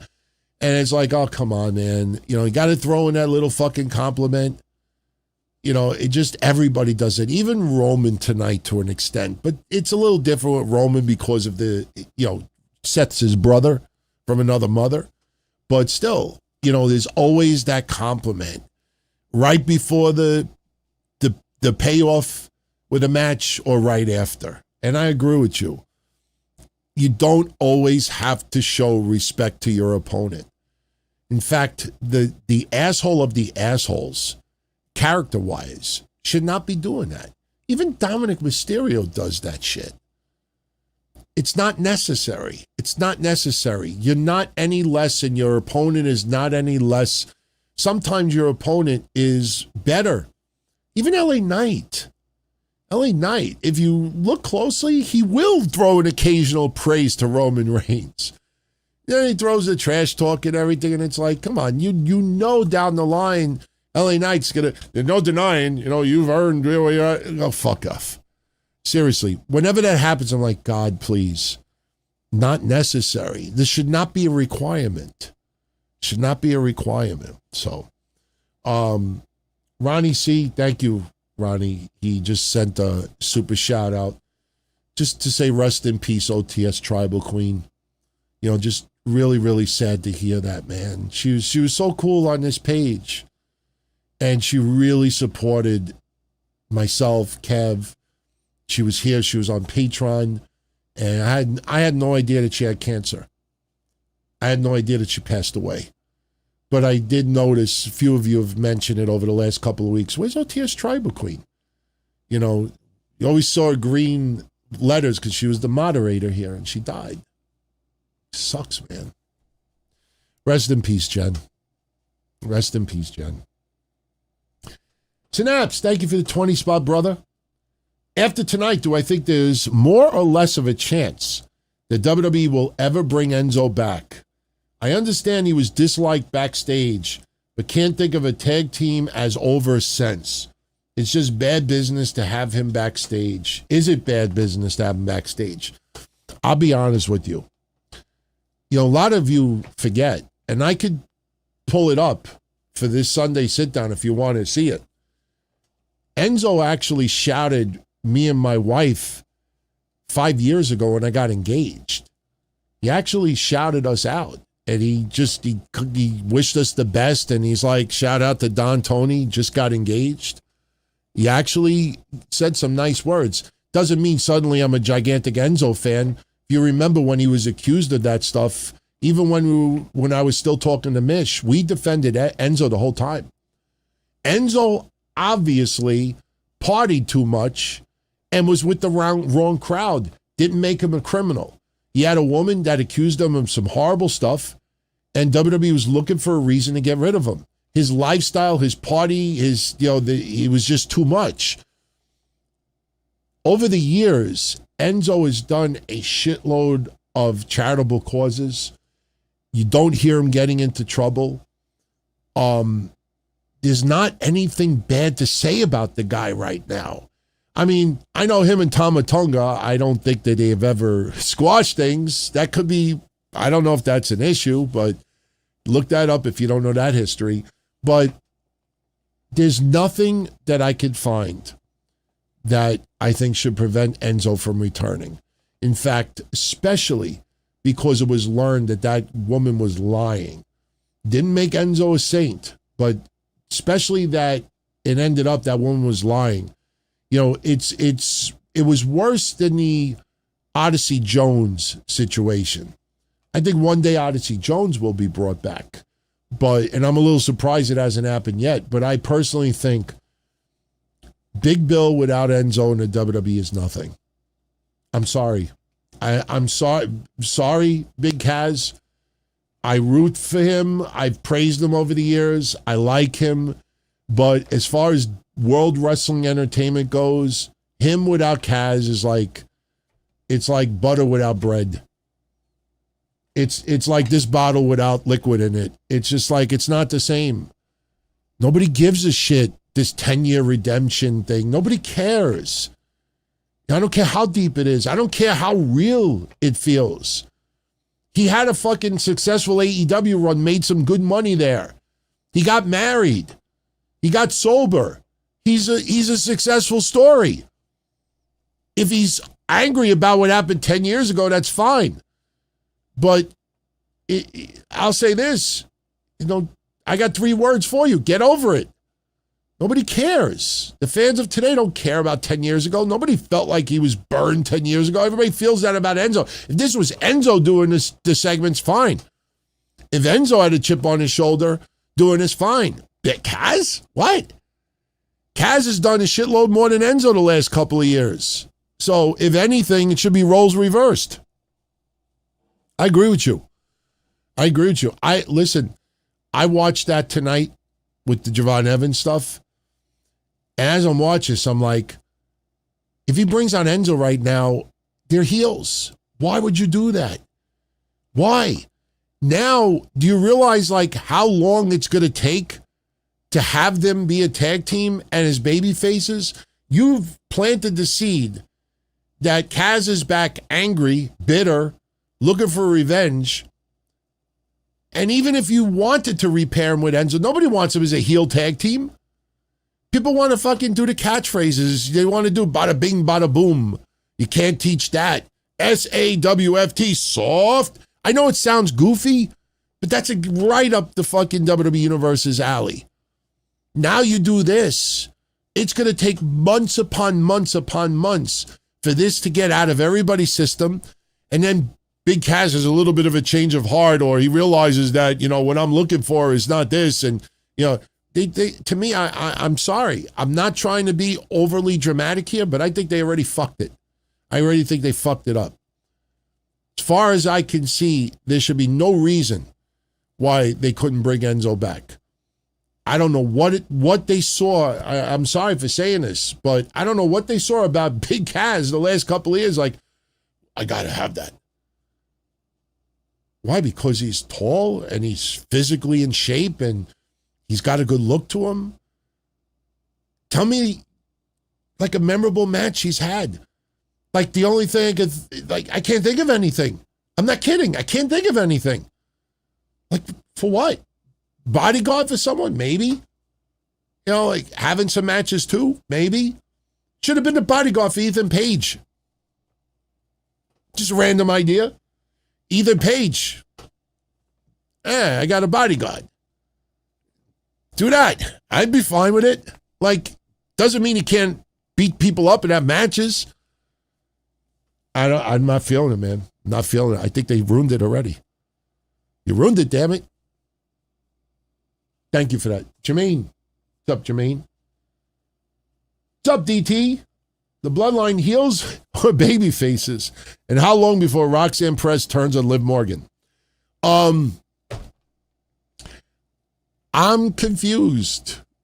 We were talking about it yesterday a little bit. Like, that's why the 6-man tag match was just like, it had a brain cramp. I mean, everybody loves Jay. Everybody loves Chris, too. Everybody loves Jay. I know people can say, no, it's everybody hates Chris. No, remember, we used that spinoff with Chris Bay. Shout out to Chris Bay. That 6-man tag, I'm like, who am I supposed to be, like, really rooting for here? I mean, LA Knight is over, but so is Jey Uso. Like, to me, the only person that I kind of didn't want to root for was Solo Sikoa. But even him doing the Eat Party, I'm like, just change his outfit, and that guy could fucking take it to another level. He just looks like a used car salesman right now. Honestly, if I went to Northern Boulevard to buy a used car from like a shady dealer, that's Solo Sikoa. Hey, go check out this car. Why is there a puddle underneath the car? Oh no, we had a cat. He had a cat and he took a shit under the car. Oh, it looks like oil. Well, he had oily stools. You're like, no, I think this car is leaking. No. And then when you look and he hits you with a Samoan spike. I don't know. This is just weird, man. It's all over the place. Jacob Fatu. I'm watching him bloody up Royce Keys tonight. And Royce Keys is unconscious, bleeding from the mouth, concussion storyline. And he's in the corner. And here is Jacob Fatu, uncontrollable, splashing him ass first into a chair, into Royce's head. And I'm sorry for doing this. I'm going to embarrass myself, but I'm watching Jacob Fatu hospitalize Royce Keys. And as he's doing it, he's going, like, with the stuff with his body. Like, everybody pops for it. Like, he's having fun. And I'm like, the referees can't, am I supposed to cheer this? Am I supposed to, like, boo this? Don't get me wrong. I'm a huge fan of Jacob Fatu.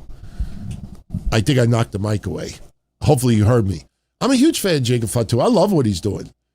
But was he healed tonight? Or is he a baby face? I mean, to me, the worst thing that you could watch WWE do, and this has happened over the years, and it's happened very recently too, is you have a baby face getting destroyed by a heel. And especially with the use of a chair. And instead of the fans booing the shit out of the heel, what do the fans do? One more time. One more time. One more time. That is the worst thing that you would want to hear from your fans. If you are a monster heel or a heel trying to get monster heat and you're destroying a baby face, you do not want the fans to go one more time, because what they're saying is that we know this is entertainment. We just want to see more violence. Yeah, we want to see more violence. Like not getting suspended in a disbelief like, wow, you're fucked up. Now, how does a heel get that heat back? Very easy. You pick up another chair, you make the fans think you're giving them one more time, and then you throw it down. You throw it down. Oof, ow. That's what you do. You tease one more time, but you don't give it to them. So I'm confused, man. I'm confused. To me, they are baby faces, but they're baby faces who dislike some baby faces. Like Jacob Fatu said to Royce Keys tonight, we're not family. You're one of the boys. But you're not family, you're not bloodline, you're one of the boys. That doesn't mean that Jacob Fatu hates Royce Keys. Remember, as the match was going on, I have to do this. I have to do this. It's not that Jacob wanted to do it. I have to do this. You're a member of the mafia, Cosa Nostra, and somebody makes an order. Hey, you got to whack that guy. But he's my friend. What the fuck are you talking about? Whack him. Like, listen, I don't want to do this, but I have to. I have to. I have no choice. I have to. It's business, not personal. So I'm confused. To me, it's a hot mess. It just goes to shit. And it's not even that the lines are blurred. It's not even the lines are blurred. You know, it's not like, you know, when Vince McMahon said in, 1997, you know, the idea of good guy versus bad guy is passé. You're like, no, this just feels like we don't have the right people, the feud with the right people, so we'll just throw these people together and, but he's a baby face and he's a baby face. You know what you get? You get like Cody Rhodes and CM Punk. We talked about it yesterday, the annual tradition now, 3 years in a row. Those same fucking nerds out there. Oh, Cody's turning heel. The Roman Reigns, Cody's turning heel. Last year with John Cena. Oh, did you see that? He's turning heel. The street fight. Oh, unpopular opinion. You mark my words. They did it with CM Punk now. A month's worth of build. Cody's doing heel things. Finally turning him heel. And then what happens? Randy Orton comes up. People don't learn, man. But that's WWE's fault. That's WWE's fault for not having clear-cut, you know, paths for people. All right. So let's quickly recap Raw. Oh, since we're talking about advertising, I'm a little curious. We had something different happen with advertising today. I'm very curious your honest opinion about this. During the main event between Royce Keys and Jacob Fatu in a street fight, of course, what Michael Cole said, stupid. You know, this destruction is brought to you by DiGiorno Pizza. But they didn't go to commercial. Instead, what they did was kind of like a picture-in-picture, but they left the match about 75% of the screen. They had the outline. Holy shit, I just realized something. Look at me, look at the screen right now of me. See my podcast? You see the size of my screen? The way you see me, you see the other side where it's cut off? It kind of looks like a fucking podcast. It literally looks like a podcast setup. That's pretty much what they did. Instead of seeing like me, you see the match. And on the left side where it says subscribe now, it says, Raw coverage continues. And on the bottom where it says the Don Tony Show over there, it says brought to you by DiGiorno. What do you think about this ad? Because they did not go to a pizza ad. They kept the commentary, they kept the audio, and the match stood on 75% of the screen. What do you guys think of that? I mean, because I have a feeling we're going to get more of that. I really do think we're going to get more of it. And listen, I don't like these ads, period. There's nothing we could do about it. But if we're going to be forced to see some ads, is this a better alternative that you still get? Now, listen, if you have good technology and a good remote, you have a zoom button. You could stick the pepperonis up the yazoo, and you fucking hit the zoom button, and it'll fucking zoom in even more, and you won't see no pizza ads. But I'm curious, what do you guys think of that? I just figured I'd ask. So, all right. Very quickly, just to recap Raw. I think we'll be able to jet in about 10, 15 minutes. So Raw's in Iowa tonight, where Seth Rollins is from. No Seth Rollins. Maybe appearance off camera, I don't know. Roman arrives alone, walks through the back. Fans are serenading him. Walks through Gorilla. We realize he's going to the ring. They open up with him. Gets in the ring. Iowa, acknowledge me. And then he starts touting his victory. I'm a man of my word. I called my shot. Got a mild reaction. If you notice, the next couple of bragging points that Roman said was a mild reaction. Go back and watch it. I went to the Royal Rumble to win and save this place. Mild reaction. I went to WrestleMania and beat the old man. Mild reaction. And last night I beat Seth freaking Rollins. Mild reaction. Now, the Seth part is obviously because they're in Iowa and Seth is from Davenport. But everything else, if you notice, every time Roman pulls those lines, no matter where he is, doesn't get like this amazing pop or a decent pop. It's kind of like cordial.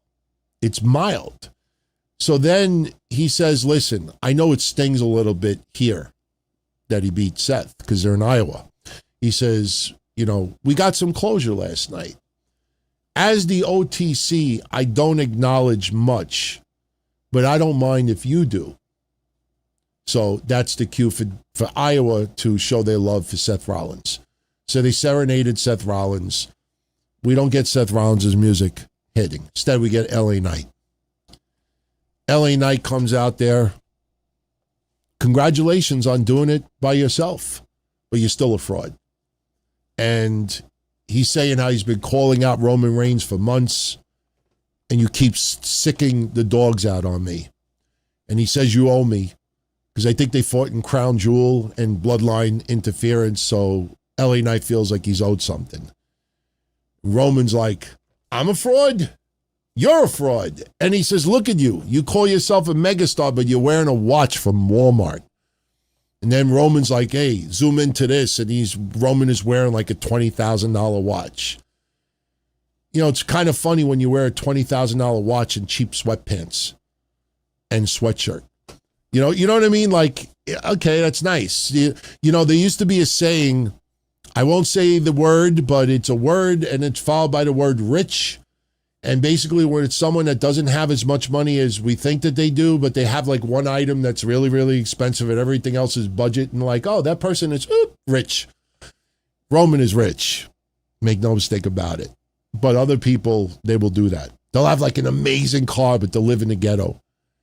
Or they'll fucking like walk around like, hey, look at this amazing chain I have on, but meanwhile everything else is like torn clothes. So he says, you're a fraud to LA Knight. He says, you don't get a title shot simply by bitching and moaning.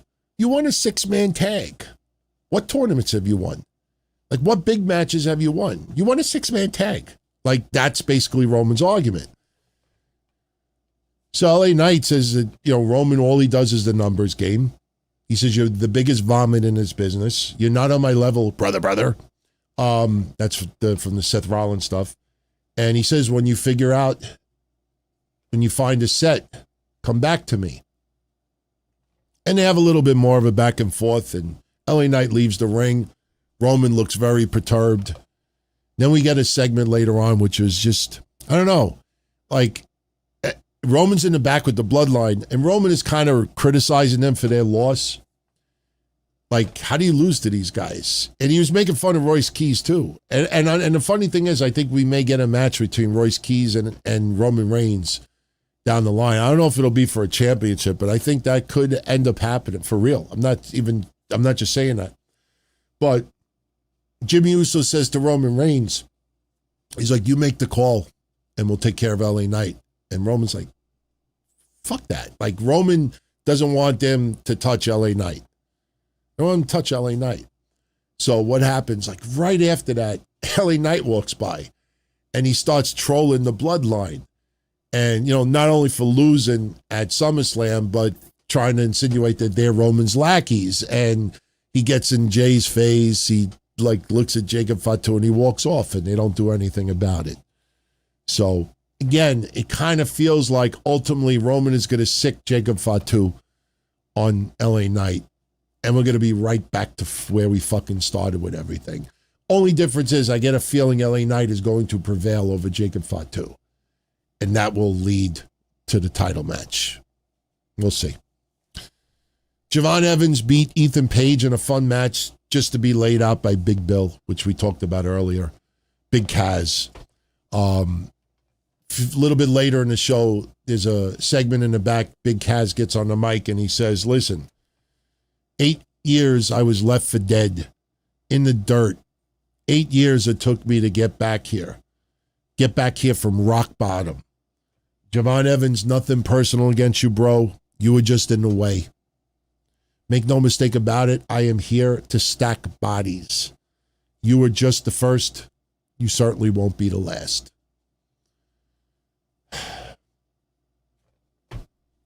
Please see what I referred to what I said earlier. Like, nobody cares. Like, really, I'm just like stack bodies. Trust me, I don't mean to sound like an asshole, but you do that to Cesaro, you do that to Otis, you'll be doing us a favor. Like, you do that to Danhausen, and nothing against Danhausen, I mean, you kind of be doing me a favor. Like, who are you going to do it to? You going to attack Joe Hendry? Like, the thing is, 8 years ago, there was a lot more jobbers at that time that Big Bill could toss around like a salad. Now it's like, like, really, look at the roster. Just look up and down. Like, who's he really going to toss? Like, stack bodies? Really? Who? Beat up Danhausen's midgets. I'll be fine with that. So, after that, Roman Reigns, told you, read the riot to the bloodline. Royce Keys walks up to Jacob Fatu after everything. He sees him in the back. And, it's like, we're family. And Jacob Fatu looks at him and says, you're not my brother. You're not family. You're just one of the boys. And we learned tonight there's going to be a street fight between Royce Keys and Jacob Fatu. Jacob Fatu walks off. Royce Keys looks like, okay. So you have a street fight tonight and trust me, they probably, after had a drink or something, whatever they drink, soda, water, alcohol, I guarantee you they toasted each other because they fucking put on a brawl. It was slow in the beginning, but they fucking got very physical in that match. They're definitely soaring this tonight. Liv Morgan comes out with Roxanne Perez and Raquel Rodriguez. She's touting her victory. As we said earlier, a little praise to Io Sky unnecessarily. Fans are booing Liv. Oh, you mad? Be mad. And then she gives props to Io Sky. At least she stepped up. I don't see any other challengers, which means I'll be the longest reigning champion of all time. And then suddenly you get the match. Roxanne Perex versus Ruca. And same shit, rinse and repeat. Liv Morgan's at ringside. Raquel Rodriguez is ringside. Interference. Match over. Raquel Rodriguez. Funny thing is, I don't know if she broke her nose. She looks pretty damn good for a broken nose. I don't see no bruising. So maybe she didn't break her nose, which would be great. But, obviously the match ends up how we expected it to be. We get post-match beatdown. All of a sudden, Becky Lynch's music hits. And people are kind of taken back by it. Like, what the hell's going on here? But remember, Ruca's in the ring. Think of Becky Lynch. So you don't know what Becky is there for. We don't know if she's there to pick up the scraps for Ruca or something else, and she gets right in the face of Liv Morgan. And, Becky gets on the mic. She brings up what's happened the first 100 days with Liv Morgan as champion. And she's back to make sure that the next 100 days aren't the same. And she says that Liv has been a glorified valet and is the shittiest champion of all time. So Liv with Becky, you're just jealous. You're this, you should be home taking care of your daughter and all this stuff. And Becky gets on the mic and says, you're not even the best champion in your group. And she even takes a shot at Dirty Dom as well. So Liv backs off, gets out of the ring. And as she's backing off, suddenly Stephanie Vaquer's music hits. And as we said earlier, she comes out, forces Liv Morgan to get back in the ring. Becky is sitting on the top turnbuckle in the corner, just watching all of this. So Liv gets back in the ring. Stephanie hits the ring. First, she took care of business with Roxanne and Raquel. And she starts wailing on Liv Morgan. So fans are chanting, holy shit. Stephanie Vaquer looks, just as she did before, but, it's great that she's back. And then we get a little bit of a stare down, a little jaw-jacking between Becky and Stephanie Vaquer. Nothing that would have led to punches, but a little trash talk, just a little bit of conceitedness might be a better way to put it. But then, we go to a Brock Lesnar video package. And they're sure making us think that Brock is not coming back, especially with that video package with Roman at the very end showing respect for Brock Lesnar. And just as that video package ends, they go to the back and you see Paul Heyman is watching that video package on the monitor. And they turn the camera subtly to the side. And you can see Paul has got a little bit of glassy eyes to it, a little bit emotional. And he's suddenly looks at the corner and you see this big black and white presence. And it's Obafemi walking up slowly. And he's got Nigerian, it's custom,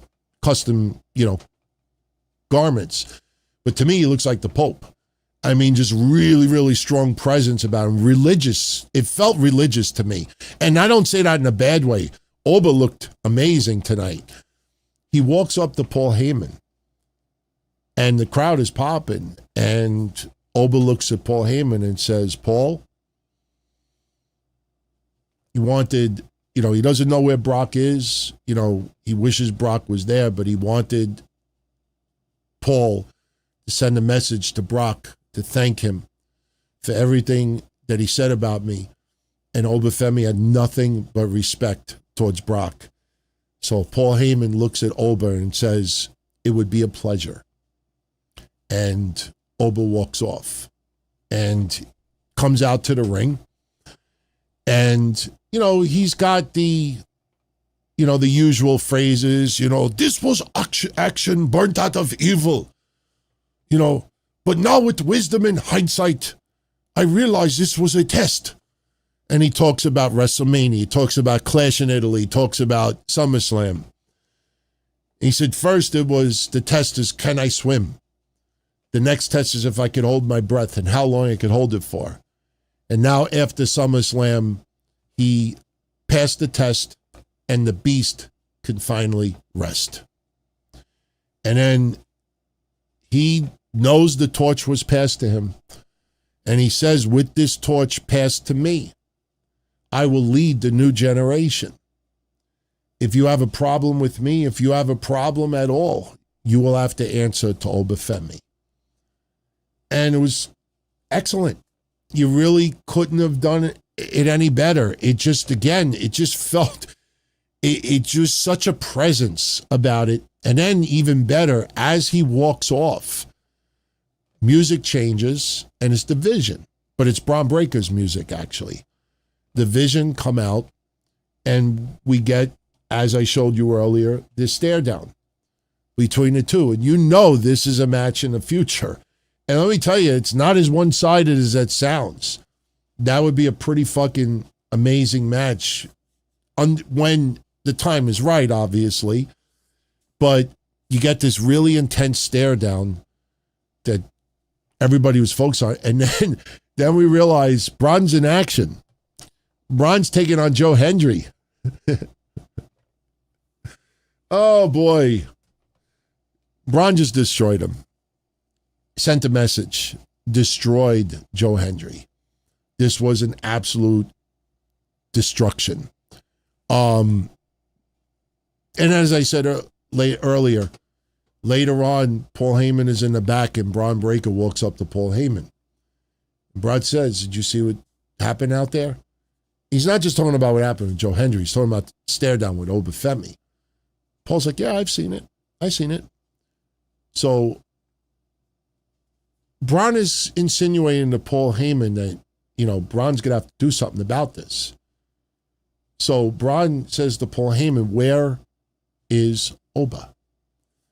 And Paul Heyman's like, how do I know? So Braun just looks at Paul and starts laughing. That's what I thought. And he walks off. So again, I know we've said for months that Paul Heyman will eventually be the advocate for Obafemi. It may not happen for years. Could happen in a couple of weeks. Could be a setup. There's so many ways they could go with this.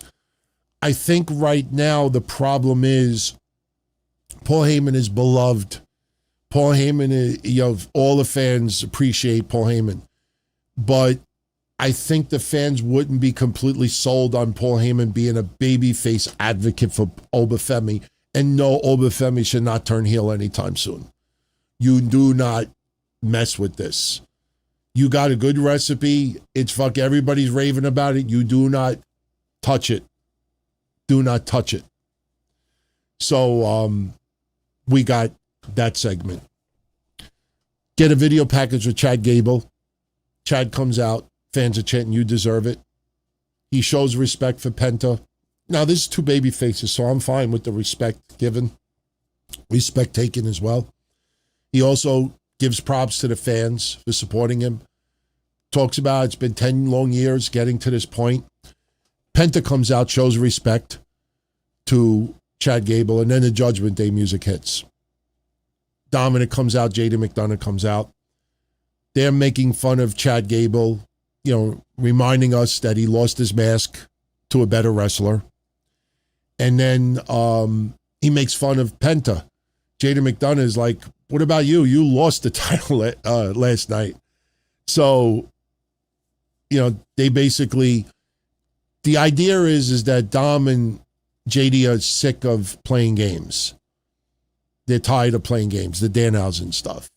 The $100,000 thing is history now. So it wasn't even mentioned by Chad or Penta tonight. But Chad Gable, I tell you, people always said the physical presence of him, the outfit, but I swear to God, and I know Ray, gentleman who was blind that we were talking about earlier, he's in the chat tonight. Ray and anyone else out there, I implore you to go back and listen to the segment between Chad Gable and Dominic especially. When you hear Chad Gable trying to get a match for tonight. If you listen to it closely, Chad Gable sounds a lot like Kurt Angle.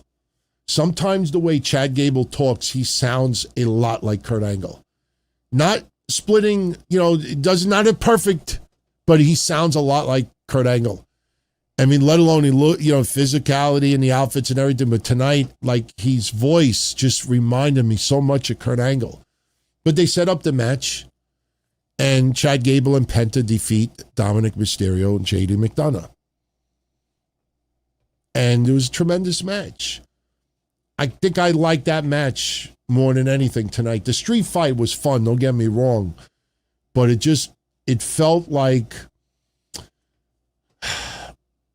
And they closed out the show with this. It felt like... I don't know what I like that Jacob Fatu and Royce Keys closed out Raw. Don't get me wrong. It's refreshing. You almost felt like, okay, wow, it's 10:40. We got another segment after this? No, we're not. But they had their street fight, and when it first started, it didn't feel like a street fight. It was slow, but it was physical. And the first half of the match was kind of there, going through the motions. Two, like people say, big, meaty men going at it. But then it started to pick up. You had Jacob Fatu get splashed through the barricades, which looked tremendous. Then Royce Keys getting thrown over the announcer's table. And if you watch the way he landed, that definitely had to hurt a little bit. Then they start using chairs, tables, Singapore canes, getting thrown into the corner of the barricades, and it's getting very physical. And if you notice, and I don't know if a lot of you noticed this, but I noticed this, and it's not trying to take one side over the other, but it looked like Jacob Fatu was the one taking the brunt of this abuse in this match, because Royce Keys set up two chairs in the ring next to each other, with the seat areas touching. And he suplexed Jacob Fatu right onto those chairs. Now, he went ass first, which is the best way to do it. Maybe not if Jacob Fatu's got to drive for 6 hours to go to the next town, but that was physical. And then later on, you had another moment where Royce Keys throws a shitload of chairs in the ring. And the fans are popping. They throw the chairs in the ring. There's a table stood up on the corner. And he sets him up and power slams him through a load of chairs. And this is off the rope. And again, Royce Keys went over the announce table, and that looked brutal. But if you watch a lot of these really, really stiff moments, for the most part, it was Jacob Fatu, the one taking it. But it worked. And, Michael Cole saying, we're seeing a side of Royce Keys that we haven't seen before and this and that. I think the fans were popping more of the actual violence and not necessarily who was doing the violence. It just got very, very physical. But then, towards the very end, Jacob Fatu gets the upper hand. Does a Samoan drop through a table to Royce Keys. Then he runs and does that moonsault, which is beautiful. Hits the moonsault. Then he puts the tongue in death grip on Royce Keys. Royce Keys, not tapping, getting a little bit, possibly getting back, and then all of a sudden the ref starts playing with Royce Keys' hand, realizes he's unconscious, calls for the bell. Jacob Fatu's not done. No Leaf Fitting credits yet on the screen. So Jacob Fatu will not break the hold. So the officials are coming in, and Jacob Fatu just went completely ballistic. Total animal, total werewolf mode. He is just beating the shit out of Royce Keys. Will not stop. Just when we think he stops, he does more. Does stuff with chairs, beating the shit out of Royce Keys to the point where Royce Keys, obviously blood capsule, bleeding from the mouth, put in the corner. calming down Jacob Fatu. Somebody, I don't know if it's Adam Pearce, somebody's like, thank you. And next thing you know, he runs, splashes ass first into the corner, onto the chair, into Royce Keys' head. And again, Royce Keys ready for the stretcher, ready to be hospitalized. And you got Jacob Fatu doing, what he does, moving around. You could see he's feeling it. He's swerving his hips and, looking like he's having I don't want to get too nasty about that, but you know how he gets into that groove. He starts, just moving his body a certain way. He's into it. And all of a sudden, Roman Reigns' music hits. So Roman walks onto the rampway. Now the credits come on. And Roman is satisfied with what he saw. He's satisfied. My condolences to Solo Sikoa, because I think he's next. I think the idea is Jacob Fatu, one by one, is going to try to take out the three guys who they lost to at SummerSlam. Unless Solo Sikoa turns, I can't even say heel because, again, somebody asked earlier, bloodline, babyface, or heels. No, what I think is going to happen is Jacob Fatu is acting like a heel. But fans are so into him that they're not changing their view on him.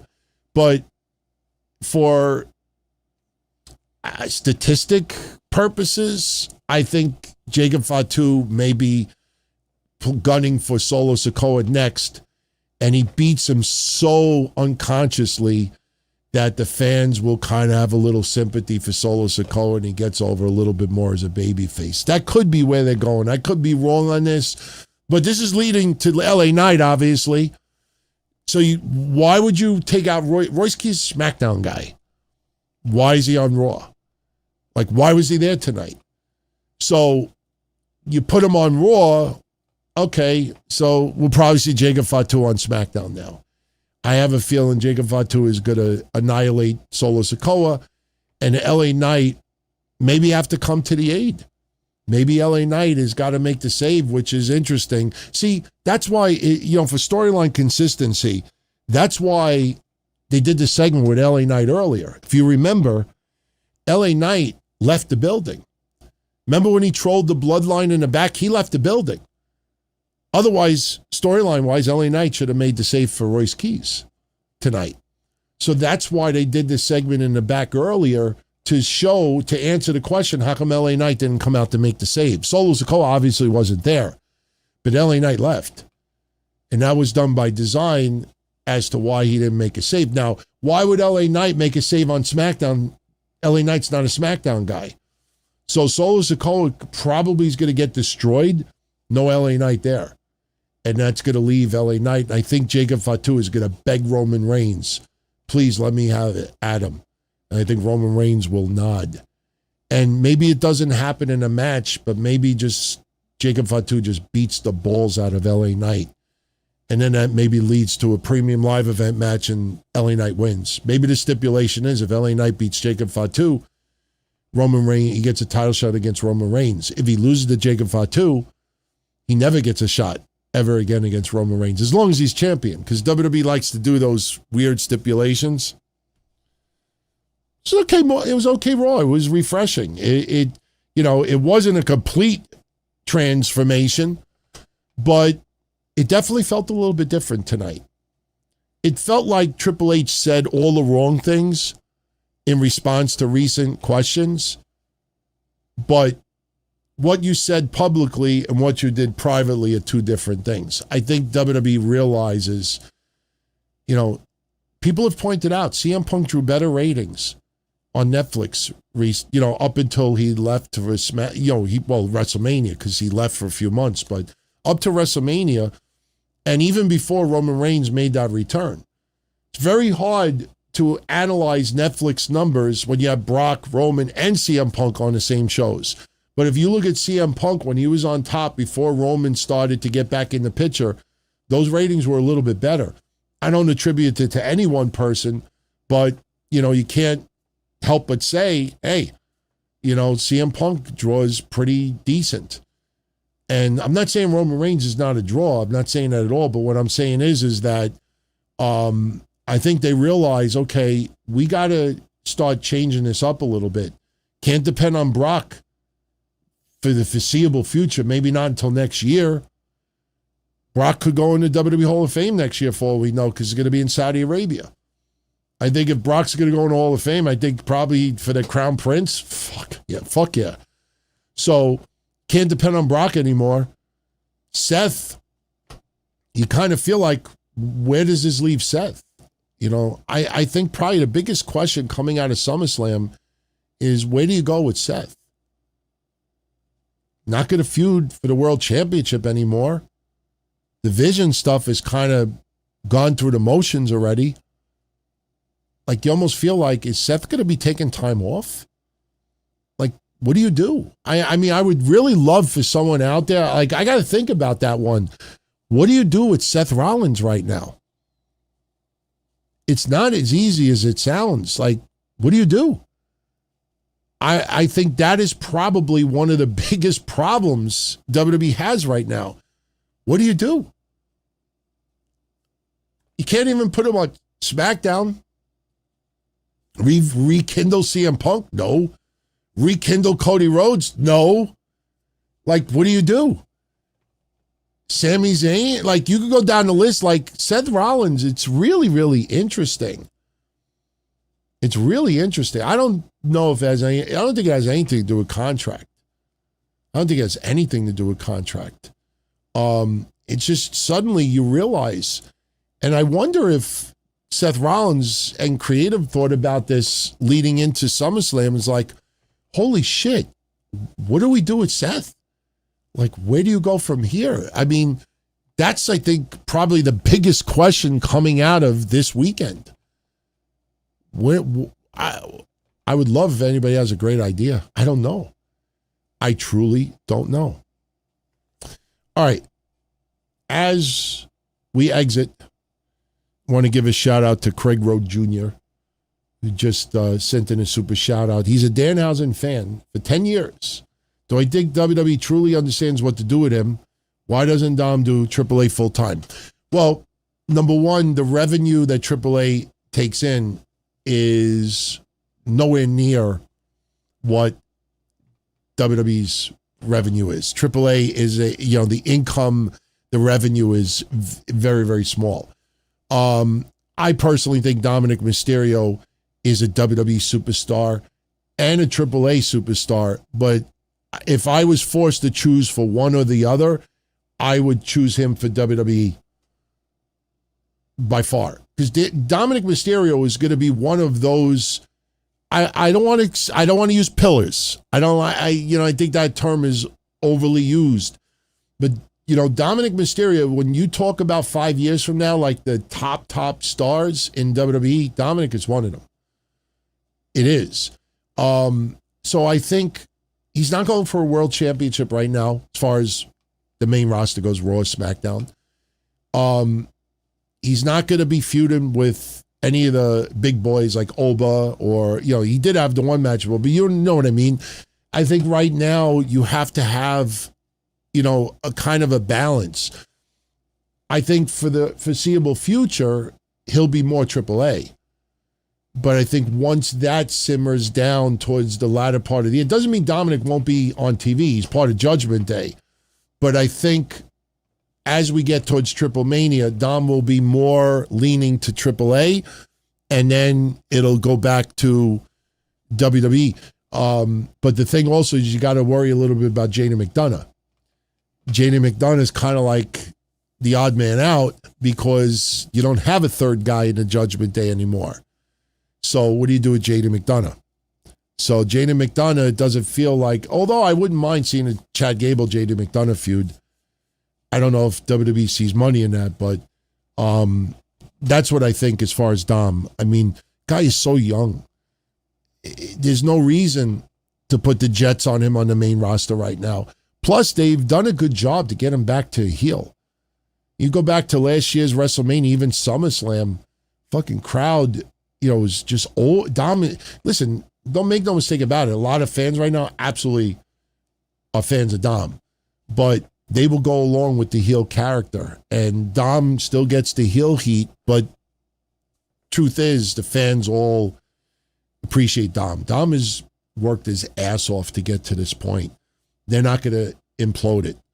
So as far as Danhausen goes, I think WWE's used Danhausen better than anybody. Danhausen has shown he is a mascot. And I'm not saying that as a bad thing. He's either a mascot for WWE or he's an indie darling. And what I mean by that is he's a guy where if you work indies, you take pictures with him. You have all the kids take pictures with him. You know, he does comedy stuff. He makes you feel good.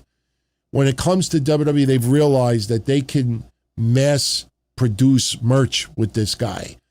And, you know, the gimmick got over. Who would have ever thought fucking mainstream sports would buy into Danhausen cursing, you know, a country in the World Cup, or cursing a team, or uncursing the Knicks?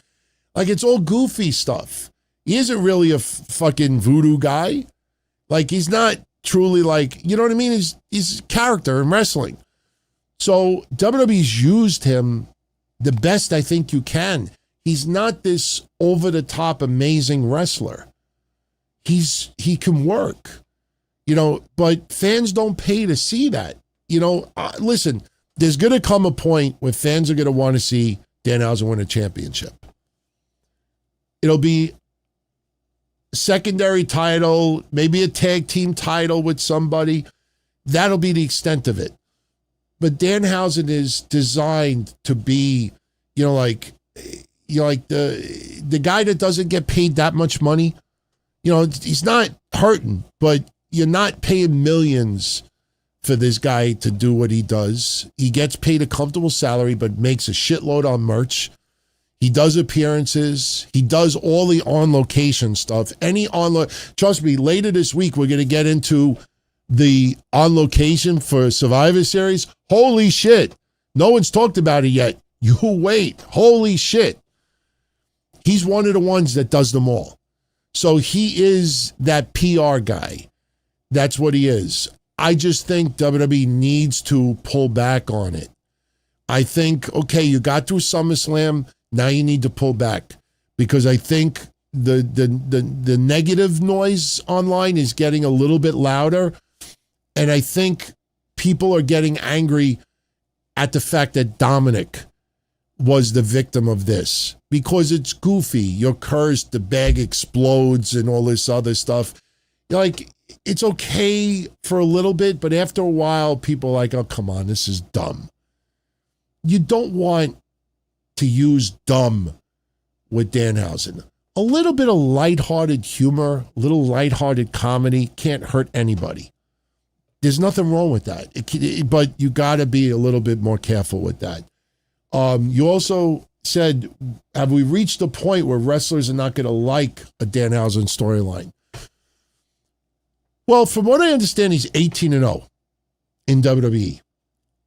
I hope they don't start talking about an undefeated streak. Fans on social media will do that. I hope WWE doesn't start doing that, because then you start thinking, oh my God, who's he going to beat?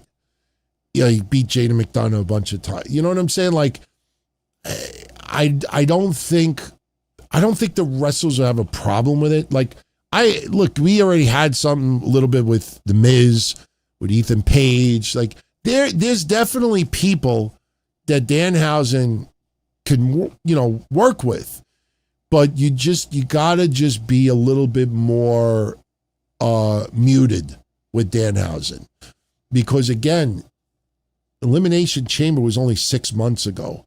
6 months ago, people were not feeling this about Danhausen. Just like that, they fell in love with him. And then the Knicks, I get it. Knicks is New York. I mean, I'm a lifelong Knicks fan. I haven't, enjoyed basketball like I used to when I was younger. But my point is, the Knicks became this global story, and you add Danhausen to this, and somehow, it's like an entertaining character. And it was just bizarre to see the sports world embrace him. You see him fucking, a disc game and this event and this thing, and people are interviewing him, this and that. And I would think maybe 5 or 10 years ago, people would be like, what the fuck is this? So it was just strange. And WWE saw that, and they're like, yeah, man. Yeah, this is a walking advertisement for our show. And then he's rubbing elbows with big people. And then you got big-time celebrities and athletes that have tweeting this guy, hey, could you uncurse this or curse this? It's all goofy. It's all goofy. Danhausen truly doesn't have cursing skills, just like Joe Hendry. I said his name 18 times tonight. Did he appear? No. So I don't think wrestlers will be hurt by it. I don't think Dom is hurt by this. I think if anything, people will feel kind of bad for Dom. Like, wow, this is all he got. But you can't do much else with Dom right now because you're about to do Triple Mania. So once that fucking kicks in with El Grande Mania, and they've already started, but you give it another couple of weeks, that's going to really get intense. I'm just curious to see how much of that bleeds into Raw. I don't know if any of that storyline trickles to Raw. Like, when was the last time we had a Grande Americano on WWE television? As far as Ludwig Kaiser. So we'll see. But I think as long as they pull back a little bit with Danhausen and have him do more like appearances and the autograph signings and meet and greets, the on location stuff. I think as long as they do that stuff, I think they'll be fine. But they got to be careful. It's not like Danhausen's been there 10 years or 20 years. Like R-Truth became, beloved beyond belief. I don't know what his future is in the WWE, but the point is, this is not someone who's been there for a long time where people just grown attached to him. This is kind of like a phenomenon. They got to be a little careful. So, and close it out, Tyrese Variano. My thoughts on EC3. This is an interesting one to close out with. I will tell you this. I will talk more about EC3 on Wednesday. I'm trying to get some answers. For those that don't know the story about EC3 right now, and I have seen the video. Oh, and by the way, I would be so fucked up if I didn't mention this tonight. Should have mentioned it earlier. I watched a lot of the post-SummerSlam interviews, and I thought it was really, really classy on behalf of Kevin Owens to mention Rebel and her battle with terminal ALS. That was very, very cool of him to do. Doesn't mean that others are messed up for not mentioning it. Trust me, everybody has thought about it. I just think that some people probably were nervous to mention it on WWE television. But I thought when Kevin Owens said that you truly could see how much that affected him. And to watch what she's going through. You heard what I said last Wednesday about September 9th. I hope to God that she is still with us, but strong enough that she could appear. And you abso-fucking-lutely bet that Britt Baker will be on Dynamite and others too. But I thought it was very, very classy for him to have said that. So I'm glad I got that in. Now, as far as EC3, there's video of him in an indie event. And he comes out and he's walking very, very strange. He looks out of it. And people are very concerned about EC3. Now, when I watched the video, my first immediate reaction, some people are not going to like this. My first immediate reaction was breaking news. Wrestlers work injured sometimes.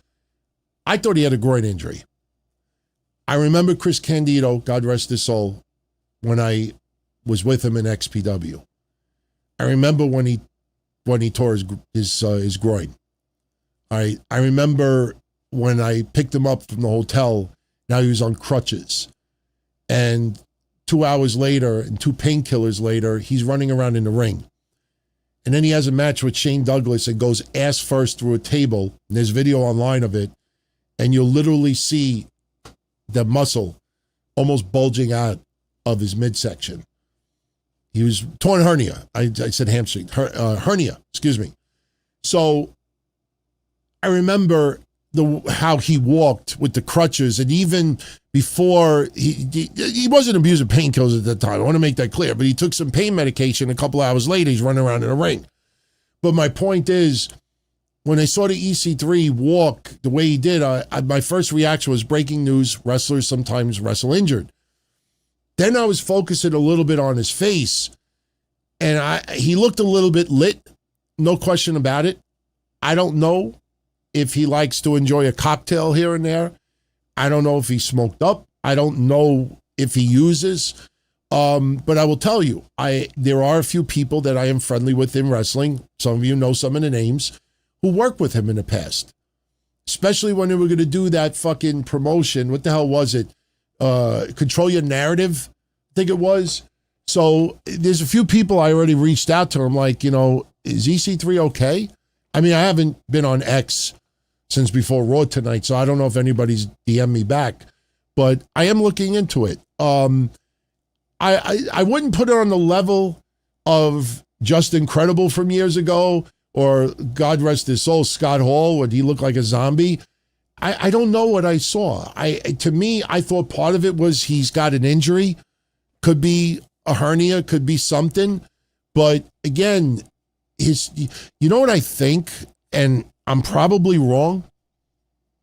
And I'm not trying to be a medical professional here. I'm just giving an opinion. If you ask deep down inside what I think I saw with EC3 in that video, to me, it looked like someone had a hernia injury that took a couple of painkillers. Because, trust me, I've been taking pain medication since 1996. I still take pain medication. I don't abuse it. I'd be dead already if I abused it. My kidneys would have failed many, many years ago. But I do know what it feels like when you have a little extra pain, you take a little bit more, and God forbid you mix it with a little other medication, or you don't, time it out right, or let alone have a drink. He looked like someone who got injured, may have taken a little bit of medicinal, and maybe took a little bit too much of it. That's what I kind of think. Some people could bring up roids. Some people could bring up other things. The fact is, nobody's right and nobody's wrong. I'm not right and I'm not wrong. I don't know. It's definitely something. But I also believe that if he was that fucked up, why did that promoter put him out there? I don't think, you know what I mean? Like, I don't think it's very serious, but that's my gut feeling. My gut feeling is hernia injury, took some pain medication. Sometimes pain medication doesn't agree with you, especially if you take it on an empty stomach. That guy has a little bit of a belly, but that guy is still, that guy probably doesn't eat like we do. So if he took a bunch of pain medication and didn't eat all day, that could do it, man. That could do it. So that's my honest take right now. I'm going to definitely update you all on Wednesday. I am trying to get the answer. And whatever I find out, I'll tell you. And listen, I'm not going to lie. I talked once in a blue moon to EC3 many, many years ago online, just support and everything. But it's not someone that I could reach out to and say, hey, man, you're all right. So, if by some chance he happens to see this, DM me on X, Don Tony D. I follow him. I think he follows me too. So I think, is he even on? I don't even know if he's on X. I mean, I don't remember his Facebook, but, I definitely follow him somewhere. I mean, I don't seek him out. I'm not going to lie. I mean, since Control Your Narrative, there really hasn't been any reason to. He did a little stuff, down south, but no reason. But I don't know. I hope it's nothing crazy.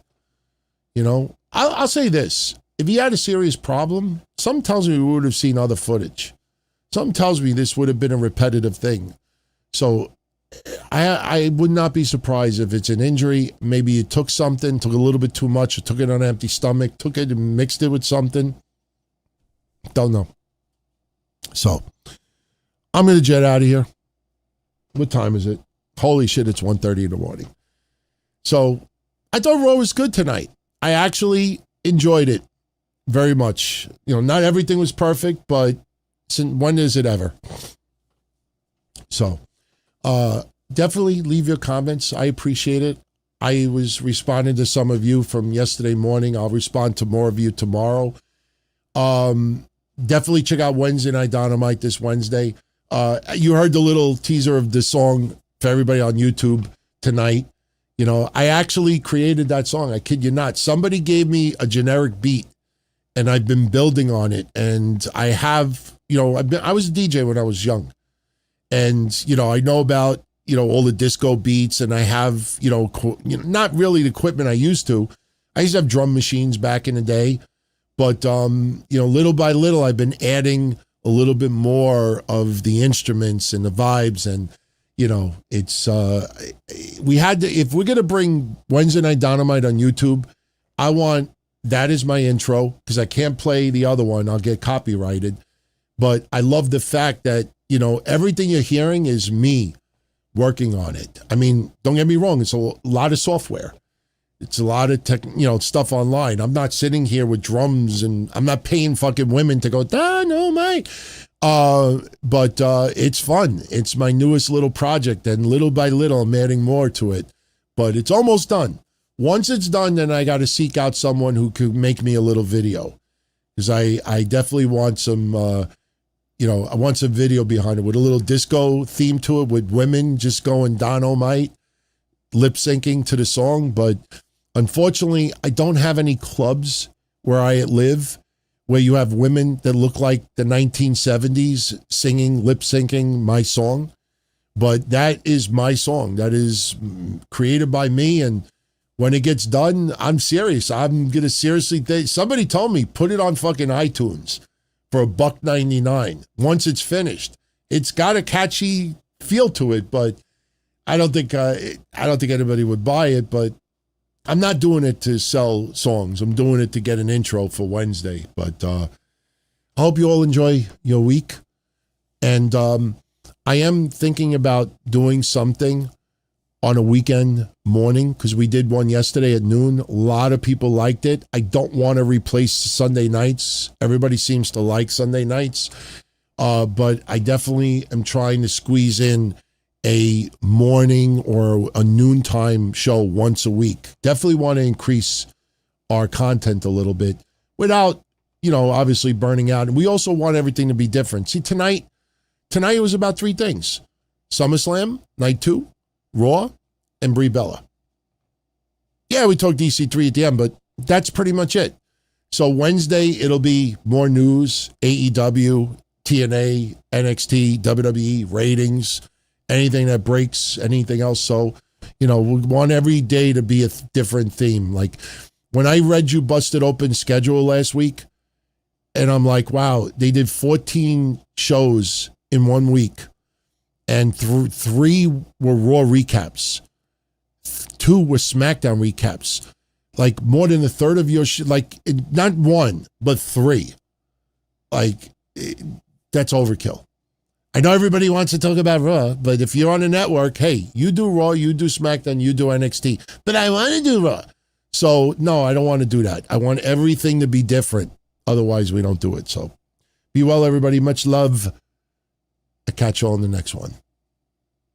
As far back as I can remember, I always wanted to be a podcaster. For me to live any other way was nuts. To me, those goody-good people who worked shitty jobs for bum paychecks and took the subway to work every day and worried about their bills were dead. I mean, they were suckers. They had no balls.